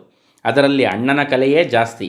ಅಮ್ಮನ ಕೆಲಸ ಏನಿದ್ದರೂ ಅಣ್ಣ ಹೇಳಿದ ಹಾಗೆ ಬಣ್ಣದ ದಾರಗಳನ್ನು ಉಪಯೋಗಿಸಿ ಕಸೂತಿ ಹಾಕುವುದಷ್ಟೇ. ದಾರ ಉಪಯೋಗಿಸಿ ರೌಂಡ್ನೆಸ್ ತರಿಸಲು ಇಬ್ಬರು ಹೆಣಗಾಡುತ್ತಿದ್ದುದು ಇಂದಿಗೂ ನನಗೆ ನೆನಪಿದೆ. ರೇಷ್ಮೆ ದಾರದಲ್ಲೇ ಅವರ ಕಲೆ ಹೆಚ್ಚಿಗೆ ಶೋಭಿಸುತ್ತಿದ್ದುದು. ಅವರಿಗೆ ಬೇಕಾದ ಬಣ್ಣ ದಾರದಲ್ಲಿ ಸಿಗದಿದ್ದರೆ ಅಣ್ಣ ದಾರಕ್ಕೆ ಬಣ್ಣ ಹಚ್ಚಿಕೊಡುತ್ತಿದ್ದರು. ಚಿತ್ರಗಳು ಜೀವಂತವಾಗಿ ಕಾಣುತ್ತಿದ್ದವು. 1961ನೇ ಇಸವಿಯಲ್ಲಿ ಅಮೃತಸರದ ಆರ್ಟ್ಸ್ ಆ್ಯಂಡ್ ಕ್ರಾಫ್ಟ್ಸ್ ವಿಭಾಗದಲ್ಲಿ ರವೀಂದ್ರ ದರ್ಶನ್ ಎಂಬ ವಿಶೇಷ ಕಲಾ ಪ್ರದರ್ಶನ ಏರ್ಪಟ್ಟಿತು. ಅಮ್ಮ ಅಣ್ಣ ಸೇರಿ ಆ ಪ್ರದರ್ಶನಕ್ಕಾಗಿ ಹಗಲಿರುಳೂ ದುಡಿದು ರವೀಂದ್ರರ ಒಂದು ದೊಡ್ಡ ಭಾವಚಿತ್ರ ಹಾಗೂ ಅವರ ಜೀವನದ ವಿವಿಧ ರೂಪಗಳನ್ನು ಸೂಚಿಸುವ ಕೆಲವು ಪುಟ್ಟ ಪುಟ್ಟ ಕೃತಿಗಳನ್ನು ಸೃಷ್ಟಿಸಿ ಪ್ರದರ್ಶನಕ್ಕೆ ಕಳಿಸಿದರು. ಇದು ಅವರಿಬ್ಬರ ನಿರೀಕ್ಷೆಗೂ ಮೀರಿ ಖ್ಯಾತಿಯನ್ನು ತಂದುಕೊಟ್ಟಿತು. ಸಹಜವಾಗೇ ಬಹುಮಾನವಾಗಿ ಇಟ್ಟಿದ್ದ ಚಿನ್ನದ ಪದಕ ಅಮ್ಮನದಾಯಿತು. ಅಣ್ಣನಿಗೆ ತೃಪ್ತಿಯೇ ಬಹುಮಾನವಾಯಿತು. ಭಾವಚಿತ್ರವನ್ನು ಮೆಚ್ಚಿದ ಕಲಾ ವಿಭಾಗ ಅದನ್ನು ತಮ್ಮಲ್ಲೇ ಉಳಿಸಿಕೊಳ್ಳಲು ಅದನ್ನು ಕೊಂಡುಕೊಂಡು ಬಿಟ್ಟರು. ಪುನಃ ಅಮೃತಸರದಲ್ಲಿ ಗುರುನಾನಕರ ಚಿತ್ರ ರಚಿಸುವ ಸ್ಪರ್ಧೆಯೊಂದು ನಡೆಯಿತು. ಅಣ್ಣ ಅಮ್ಮನ ಕೈಲಿ ಕಸೂತಿಯಲ್ಲಿ ನಾನಕರ ಭಾವಚಿತ್ರ ಹೊಲಿಸಿ ಪ್ರದರ್ಶನಕ್ಕೆ ಕಳಿಸಿದರು. ಆ ಚಿತ್ರ ಎಷ್ಟು ಸಹಜವಾಗಿತ್ತೆಂದರೆ ಪ್ರದರ್ಶನದಲ್ಲಿ ಕಸೂತಿಗೆ ಅವಕಾಶವೇ ಇಲ್ಲದಿದ್ದರೂ ಅದರ ಸೌಂದರ್ಯವನ್ನು ಗಮನಿಸಿದ ತೀರ್ಪುಗಾರರು ಅಮ್ಮನ ಚಿತ್ರಕ್ಕೆ ವಿಶೇಷ ಬಹುಮಾನ ನೀಡಿ ಗೌರವಿಸಿದರು. ನನಗೆ ಹೆಚ್ಚಿಗೆ ನೆನಪಿಲ್ಲ. ಅಮ್ಮ ಅಣ್ಣ ಈ ರೀತಿ ಭಾವೈಕ್ಯದಿಂದ ಕಲೆಯಲ್ಲೇ ಮುಳುಗಿ ಹೋಗಿದ್ದ ಸರಿಸುಮಾರಿನಲ್ಲೇ ನಂದ ಹುಟ್ಟಿದ್ದು. ಅವಳಲ್ಲಿ ಎರಕ ಹೊಯ್ದಂತೆ ಕಲೆ ಮಡುಗಟ್ಟಿದೆ. She is fully blessed. ಒಂದು ಸಣ್ಣ ನೋವಿನ ವಿಷಯ. ಚಿನ್ನದ ಪದಕ ಎಂದನಲ್ಲ, ಆಗ ಕೊಡುತ್ತಿದ್ದುದು 23 ಕ್ಯಾರೆಟ್ನ ಅಪ್ಪಟ ಚಿನ್ನದ ಪದಕ. ಅಮ್ಮನಿಗೆ ದೊರೆತ ಪದಕ ಸುಮಾರು 1 ಇಡ್ಲಿಯಷ್ಟು ಅಗಲ ಇತ್ತು. ತೂಕ ಎಷ್ಟಿತ್ತೋ ಗೊತ್ತಿಲ್ಲ. ಅದನ್ನೆಂದೂ ಯಾರೂ ಆರ್ಥಿಕ ಮೌಲ್ಯದ ದೃಷ್ಟಿಯಿಂದ ಕಂಡಿರಲೇ ಇಲ್ಲ. ಆದರೆ ಸುಧಳಿಗೆ ಮದುವೆ ಗೊತ್ತಾದಾಗ ಅಮ್ಮ ಯಾರಿಗೂ ಹೇಳದೆ ಕೇಳದೆ ಹೋಗಿ ತನ್ನ ಪದಕವನ್ನು ಅಕ್ಕಸಾಲಿಗನಿಗೆ ಕೊಟ್ಟು ಅದರಲ್ಲಿ ಮಗಳಿಗೆ ಸರ ಮಾಡಿಸಿ ತಂದುಬಿಟ್ಟರು. ಅವರಿಗೆ ಮಗಳ ಮೇಲಿನ ಪ್ರೀತಿ ಚಿನ್ನದ ಪದಕಕ್ಕಿಂತ ಹಿರಿದಾಗಿತ್ತು. ಅದು ಸರಿಯೋ ತಪ್ಪೋ ಇಂದಿಗೂ ಜಿಜ್ಞಾಸೆಯೇ. ಆದರೆ ಪದಕ ಕಳೆದುಕೊಂಡಿದ್ದು ಮಾತ್ರ ನೋವಿನ ವಿಷಯವಾಗಿಯೇ ಉಳಿದುಬಿಟ್ಟಿದೆ, ನಮ್ಮ ಸುಧಳಿಗೂ ಕೂಡ. ಅಂಕ 9. ಶಿಸ್ತಿನ ಸಿಪಾಯಿ. ಅಣ್ಣ ಒಂದು ರೀತಿಯ ಶಿಸ್ತಿನ ಸಿಪಾಯಿ. ಶ್ರೀನಿವಾಸ ಹೈಸ್ಕೂಲ್ ಕಲಿಯಲು DMS ಶಾಲೆಗೆ ಸೇರಿದ್ದ. ಅಲ್ಲಿ ಲೆದರ್ ಬ್ಲ್ಯಾಕ್ ಶೂ ಕಡ್ಡಾಯ. ಅಲ್ಲಿಯವರೆಗೆ ನಮ್ಮ ಮನೆಯಲ್ಲಿ ಯಾರೂ ಲೆದರ್ ಶೂ ಬಳಸೇ ಇರಲಿಲ್ಲ. ಅವನು ಶಾಲೆ ಮುಗಿಸಿ ಕಾಲೇಜಿಗೆ ಬಂದಾಗಲೂ ಶೂ ಇನ್ನೂ ಚೆನ್ನಾಗಿಯೇ ಇತ್ತು. ಅದು ಅಣ್ಣನ ಅಳತೆಗೂ ಸರಿಯಾಗಿತ್ತು. ಅಣ್ಣ ಅದನ್ನು ಬಳಸಲು ಪ್ರಾರಂಭಿಸಿದರು. ದಿನಾ ಅದಕ್ಕೆ ಸೇವೆಯೋ ಸೇವೆ. ಮೊದಲು ಒಂದು ಶುಭ್ರವಾದ ಬಿಳಿಯ ಹತ್ತಿ ಬಟ್ಟೆಯನ್ನು ಕೊಬ್ಬರಿ ಎಣ್ಣೆಯಲ್ಲಿ ಅದ್ದಿ ಅದನ್ನು ಶೂಗೆ ಉಜ್ಜುತ್ತಿದ್ದರು. ಶೂ ಕೊಬ್ಬರಿ ಎಣ್ಣೆಯನ್ನು ಹೀರಿಕೊಳ್ಳುವವರೆಗೂ ಉಜ್ಜಿದ್ದೇ ಉಜ್ಜಿದ್ದು. ಅದು ಒಂದು ರೀತಿಯ ಸ್ಪೆಷಲ್ ಸ್ಟ್ರೋಕ್ಗಳಲ್ಲಿ. ನಂತರ ಅದಕ್ಕೆ ಕರಿ ಪಾಲಿಷ್, ಚೆರ್ರಿ ಅಂತ ಬರುತ್ತಿತ್ತಲ್ಲ, ಅದೇ ಪಾಲಿಷ್ ಆಗಬೇಕು. ಪಾಲಿಷ್ ಹಾಕಿ ಶೂಸನ್ನು ಅದರ ಜಾಗದಲ್ಲಿಟ್ಟಿದ್ದರೆ ಅದು ಫಳಫಳ ಹೊಳೆಯುತ್ತಿತ್ತು. ಅಣ್ಣ ಈ ಶೂಸನ್ನು ಅದೆಷ್ಟು ದಿನ ಬಳಸಿದರೆಂದರೆ ಸುಮಾರು 1982ರ ವೇಳೆಗೆ ನಾನಿದ್ದ ಗೌರಿಬಿದನೂರಿನಲ್ಲಿ ಅವರದೊಂದು ಕಲಾ ಪ್ರದರ್ಶನ ಮಾಡಿದರು. ಆಗಲೂ ಅವರು ಅದೇ ಶೂಸನ್ನು ಹಾಕಿಕೊಂಡಿದ್ದರು. 67-68ರಲ್ಲಿ ಕೊಂಡು ಶ್ರೀನಿವಾಸ 3 ವರ್ಷ ಬಳಸಿ ಆಗಿದ್ದ ಆ ಶೂ 80ರ ವೇಳೆಯಲ್ಲೂ ಹಚ್ಚ ಹೊಸದರಂತೆ ಮಿಂಚುತ್ತಿತ್ತು. ಅಣ್ಣನದು ಬಿಳಿ ಪ್ಯಾಂಟು, ಬಿಳಿ ಶರ್ಟು, ಬಿಳಿ ಕೂದಲು, ಆದರೆ ಕಪ್ಪು ಶೂ. ಎಷ್ಟು ಸ್ಮಾರ್ಟಾಗಿ ಕಾಣುತ್ತಿದ್ದರೂ ತಮ್ಮ 75-80ರ ಹರೆಯದಲ್ಲಿ. ಅಂಕ 10. ಅಣ್ಣನ ಜೀವನೋತ್ಸಾಹ. ಒಂದು ಸಲ ಯದುಪತಿ ನಮ್ಮನ್ನೆಲ್ಲ ಕೊಡಗಿಗೆ ಕರೆದುಕೊಂಡು ಹೋಗಿದ್ದ. ಪ್ರಕೃತಿಯ ಭವ್ಯತೆಯನ್ನು ಕಂಡ ಅಣ್ಣ ಮೈಮರೆತು ಹೋದರು. ಆಗ ಅವರಿಗೆ 90 ವರ್ಷ ದಾಟಿತ್ತು. ಜನ 60ಕ್ಕೆ ಊರು ಹೋಗು ಕಾಡು ಬಾ ಅಂತಿದೆ ಎಂದು ನಕಾರಾತ್ಮಕವಾಗಿ ಮಾತನಾಡುವಾಗ ಅಣ್ಣ, ನನಗೆ ಇನ್ನೂ 25 ವರ್ಷಗಳ ಅವಕಾಶ ಸಿಕ್ಕರೆ ಕೊಡಗಿನಲ್ಲೇ ನೆಲೆಸಿ ಜೀವನವಿಡೀ ಪೇಂಟಿಂಗ್ನಲ್ಲೇ ಕಳೆದು ಬಿಡುತ್ತೇನೆ ಎಂದು ಹುಮ್ಮಸ್ಸಿನಿಂದ ಹೇಳಿದರು. ಅಷ್ಟು ಜೀವನೋತ್ಸಾಹ ಅವರಲ್ಲಿ ತುಂಬಿ ತುಳುಕುತ್ತಿತ್ತು. ಅಂಕ 11. ಚಟುವಟಿಕೆಗೆ ಮತ್ತೊಂದು ಹೆಸರು ಅಣ್ಣ. ಅಣ್ಣನಿಗೆ ಒಂದು ಸಲ ಕಾಮಾಲೆಯಾಗಿ ಬಿಟ್ಟಿತ್ತು. ವಿಪರೀತ ಸೋತು ಹೋದರು. ವೈದ್ಯರು ಕಟ್ಟುನಿಟ್ಟಾಗಿ 1.5 ತಿಂಗಳು ಮನೆಯಲ್ಲೇ ಇದ್ದು ವಿಶ್ರಾಂತಿ ಪಡೆಯಬೇಕೆಂದು ಕಟ್ಟಪ್ಪಣೆ ಮಾಡಿಬಿಟ್ಟರು. ಆಫೀಸಿಗೆ ರಜಾ ಹಾಕಿ ಮನೆಯಲ್ಲೇ ಉಳಿಯಬೇಕಾಯಿತು. ಸ್ವಲ್ಪ ಚೇತರಿಸಿಕೊಂಡ ಮೇಲೆ ಕಲೆಯಲ್ಲಿ ತೊಡಗಿಸಿಕೊಂಡರು. ಆದರೆ ಹೊರಗೆ ಹೋಗುವಂತಿರಲಿಲ್ಲ. 1.5 ತಿಂಗಳು ಕಳೆದು ಆಫೀಸಿಗೆ ಹೊರಟ ದಿನ ಅವರ ಸಂಭ್ರಮವನ್ನು ನೋಡಬೇಕಿತ್ತು. ಅದಕ್ಕೆ ತಕ್ಕ ಹಾಗೆ ಅವತ್ತೇ ಆಫೀಸಿನಲ್ಲಿ ಅಲ್ಲಿಯ ಸಿಬ್ಬಂದಿಗಳಿಗಾಗೇ ಕೆಲವು ಸ್ಪರ್ಧೆಗಳನ್ನು ಏರ್ಪಡಿಸಿದ್ದರು. ಎಲ್ಲರೂ ಬೇಡವೆಂದರೂ ಕೇಳದೆ ಓಟದ ಸ್ಪರ್ಧೆಯಲ್ಲಿ ಭಾಗವಹಿಸಿದರು. ಅಣ್ಣನಿಗೆ ಮೊದಲ ಬಹುಮಾನ. ಆಗ ಬಹುಮಾನವಾಗಿ ಬಂದದ್ದು ಒಂದು ಸ್ಟೀಲ್ ಬಟ್ಟಲು. ಈಗ ಚಿತ್ರದಲ್ಲಿ ಕಾಣುತ್ತಿರುವ ಈ ಬಟ್ಟಲಿಗೆ 70 ವರ್ಷ ವಯಸ್ಸಾಗಿದೆ. ಅದು ಇಂದಿಗೂ ಸುಧನ ಹತ್ತಿರ ಇದೆ, ಅಣ್ಣನ ಚಟುವಟಿಕೆಯ ಸ್ಮಾರಕವಾಗಿ. ಅಂಕ 12. ಪ್ರಾಮಾಣಿಕತೆಯೇ ಜೀವನ. ಬಡತನ ಎಂದ ಮೇಲೆ ದುಡ್ಡಿಗೆ ಯಾವಾಗಲೂ ತಾಪತ್ರಯವೇ. ಆಫೀಸಿನಲ್ಲಿ ಒಳ್ಳೆಯ ಹೆಸರು ಮಾಡಿದ್ದರಿಂದ ಅಷ್ಟೋ ಇಷ್ಟೋ ಟೈಪಿಂಗ್ ಕೆಲಸ ಬರುತ್ತಿತ್ತು, ಮೇಲು ಸಂಪಾದನೆಗೆ ಹಾದಿಯಾಗುತ್ತಿತ್ತು. ಆದರೆ ಆಫೀಸಿನ ವೇಳೆಯಲ್ಲಿ ಅವರು ಎಂದೂ ಈ ಕೆಲಸ ಮಾಡುತ್ತಿರಲಿಲ್ಲ. ಶ್ರೀ ದೇವೇಂದ್ರಪ್ಪನವರು ಅಣ್ಣನ ಮೇಲಧಿಕಾರಿಗಳು. ಅವರು ತಮ್ಮ ಡಾಕ್ಟರೇಟ್ಗಾಗಿ ಹಿರಿಯ ಪ್ರಬಂಧವೊಂದನ್ನು ಬರೆದು ಮುಗಿಸಿದ್ದರು. ಆಗ ಅದನ್ನು ಬೆರಳಚ್ಚು ಮಾಡಿಸುತ್ತಿದ್ದ ಕಾಲ. ಅಣ್ಣನಿಗೆ ಆ ಕೆಲಸವನ್ನು ವಹಿಸಿದರು. ಅದು ಆಫೀಸ್ ಕೆಲಸವಾಗಿರಲಿಲ್ಲ, ಅವರ ಸ್ವಂತದ್ದಾಗಿತ್ತು. ಹಾಗಾಗಿ ಅಣ್ಣನಿಗೆ ಸಂಪಾದನೆಗೆ ಮತ್ತೊಂದು ಅವಕಾಶ ಒದಗಿ ಬಂತು. ಅಣ್ಣನ ಹತ್ತಿರ ಸ್ವಂತ ಬೆರಳಚ್ಚಿನ ಮೆಷಿನ್ ಇರಲಿಲ್ಲ. ಹಾಗಾಗಿ ಆಫೀಸಿಗೆ ಹೋಗಿ ಕೆಲಸ ಮಾಡಬೇಕಾಗಿತ್ತು. ದೇವೇಂದ್ರಪ್ಪನವರು ಅಣ್ಣನಿಗೆ ಆಫೀಸ್ ಕೀಗಳನ್ನು ಕೊಟ್ಟು ಆಫೀಸ್ ನಡೆಯದ ವೇಳೆಯಲ್ಲಿ ಹೋಗಿ ಕೆಲಸ ಮಾಡಬಹುದೆಂದು ಅವಕಾಶ ಮಾಡಿಕೊಟ್ಟರು. ORI ಅಂದರೆ ಪ್ರಾಚ್ಯವಿದ್ಯಾ ಸಂಶೋಧನಾ ಸಂಸ್ಥೆ. ಅಲ್ಲಿಯ ಪುಸ್ತಕ ಭಂಡಾರದಲ್ಲಿ ಅತ್ಯಮೂಲ್ಯವಾದ, ಬೇರೆಲ್ಲೂ ಲಭ್ಯವಿರಲು ಸಾಧ್ಯವಿರದ ಸಾವಿರಾರು ಪುಸ್ತಕಗಳು ರಾಶಿ ರಾಶಿಯಾಗಿದ್ದವು. ಹಣದ ರೂಪದಲ್ಲಿ ಅಳೆಯಲು ಸಾಧ್ಯವೇ ಇರದಂಥ ಅಮೂಲ್ಯ ಸಂಗ್ರಹವದು. ಏನಾದರೂ ಹೆಚ್ಚು ಕಡಿಮೆಯಾದರೆ ಮೇಲಧಿಕಾರಿಗಳ ತಲೆಗೆ ಬರುವಂತಹ ಸನ್ನಿವೇಶ. ಆದರೆ ಅವರಿಗೆ ಅಣ್ಣನ ಮೇಲೆ ಅಷ್ಟು ಭರವಸೆ. ಅಣ್ಣನ ಕೈಯಲ್ಲಿ ಕೀಲಿಕೈ ಕೊಟ್ಟು ದಿನಗಟ್ಟಲೆ ನಿಶ್ಚಿಂತೆಯಾಗಿದ್ದರು.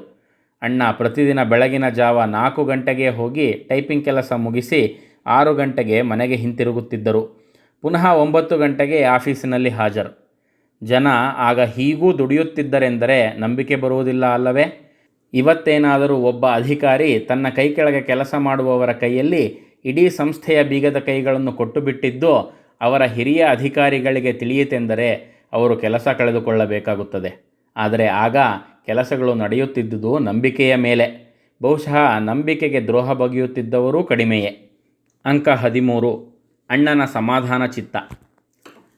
ನಿಮ್ಮ ತಂದೆಗೆ ಎಷ್ಟು ಮಕ್ಕಳು ಎಂದು ಯಾರಾದರೂ ಕೇಳಿದರೆ ನಾವು 4+2 ಎಂದೇ ಉತ್ತರಿಸುತ್ತಿದ್ದೆವು. ಏನಿದು 4+2 ಅಂದರೆ ಮುಂಚೆ ನಾವಿದ್ದಿದ್ದು 4 ಜನ ಹಾಗಂತ ಹೇಳಿ ಅಭ್ಯಾಸವಾಗಿ ಹೋಗಿತ್ತು. ಯದುಪ ಮತ್ತು ನಂದ ತಡವಾಗಿ ಹುಟ್ಟಿದವರು. ಶ್ರೀನಿವಾಸನಿಗೂ ಯದುಪತಿಗೂ 10 ವರ್ಷ ಅಂತರ.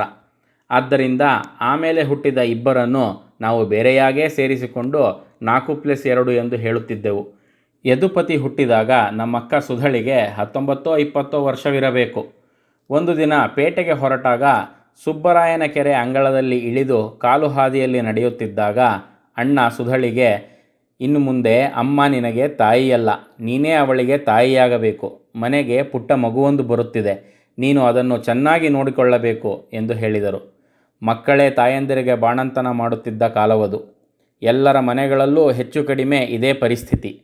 ಪಾಪ ಎಳೆ ವಯಸ್ಸಿನ ಸುಧಾ ತಮ್ಮ ತಂಗಿಯರಿಗೆ ತಾಯಿಯಾಗಿ ಬಿಟ್ಟಳು. ನಂದ ಎಳೆ ಮಗುವಾಗಿದ್ದಾಗ ಯದುಪತಿಯ ಪೂರ್ಣ ಜವಾಬ್ದಾರಿ ಸುಧನ ಮೇಲೆ ಬಿತ್ತು. ಅವನು ಮಹಾ ಹಠಮಾರಿ. ಎಲ್ಲದಕ್ಕೂ ಸುಧಳೇಬೇಕು. ನಾನು ಊಟ ಬಡಿಸಿದರೆ ಆಗದು. ಸಂಜೆ ಹೊತ್ತು ಅವಳು ಸಂಗೀತ ಕಲಿಯಲು ಹೋಗುತ್ತಿದ್ದಳು. ಆಗ ಅವನಿಗೆ ಊಟದ ಸಮಯ. ನಾನು ಬೇಡ, ಸುಧಳೇ ಬಡಿಸಬೇಕು. ಆಗ ನಾನು ಹೋಗಿ ಸುಧಳನ್ನು ಹಾಡಿನ ತರಗತಿಯಿಂದ ಕರೆದುಕೊಂಡು ಬಂದು ಅವಳು ಬಡಿಸಿದ ಮೇಲೆಯೇ ಅವನು ಉಂಡು ಮಲಗುತ್ತಿದ್ದುದು. ಅಣ್ಣ ಮನೆಯ ಗಂಭೀರ ಪರಿಸ್ಥಿತಿಗಳನ್ನು ಮಕ್ಕಳಿಗೆ ಶಾಂತವಾಗಿ ವಿವರಿಸುತ್ತಿದ್ದರು. ನಾನು 2ನೇ ವರ್ಷ BScಗೆ ಬಂದಾಗ ಯತೀಂದ್ರನಿಗೆ 3ನೇ ವರ್ಷದ ಡಿಪ್ಲೊಮಾ. ಇಂಡಸ್ಟ್ರಿಯಲ್ ಪ್ರವಾಸ ಕಡ್ಡಾಯವಾಗಿತ್ತು. ಪ್ರವಾಸವೆಂದರೆ ಖರ್ಚು. ಕಾಲೇಜಿಗೆ ಸೇರಲು ನನಗೂ ಹಣದ ಅಗತ್ಯವಿತ್ತು. ಆಗ ಅಣ್ಣ ನನ್ನನ್ನು ಕರೆದು ಮನೆಯ ಪರಿಸ್ಥಿತಿಯನ್ನು ವಿವರಿಸಿ, ಈ 1 ವರ್ಷ ಸಾವರಿಸಿಕೋ, ಮುಂದೆ ಯತೀಂದ್ರ ದುಡಿಯುವಾಗ ನೀನು ಮತ್ತೆ ಕಾಲೇಜಿಗೆ ಹೋಗುವಿಯಂತೆ ಎಂದು ಸಮಾಧಾನವಾಗಿ ಒಪ್ಪಿಸಿದರು. ಆ ಸಮಾಧಾನ ಚಿತ್ತಕ್ಕೆ ಅಂದಿನ ದಿನಗಳಲ್ಲಿ ನಾವು ಯಾರೂ ಇಲ್ಲ ಎನ್ನುತ್ತಿರಲಿಲ್ಲ.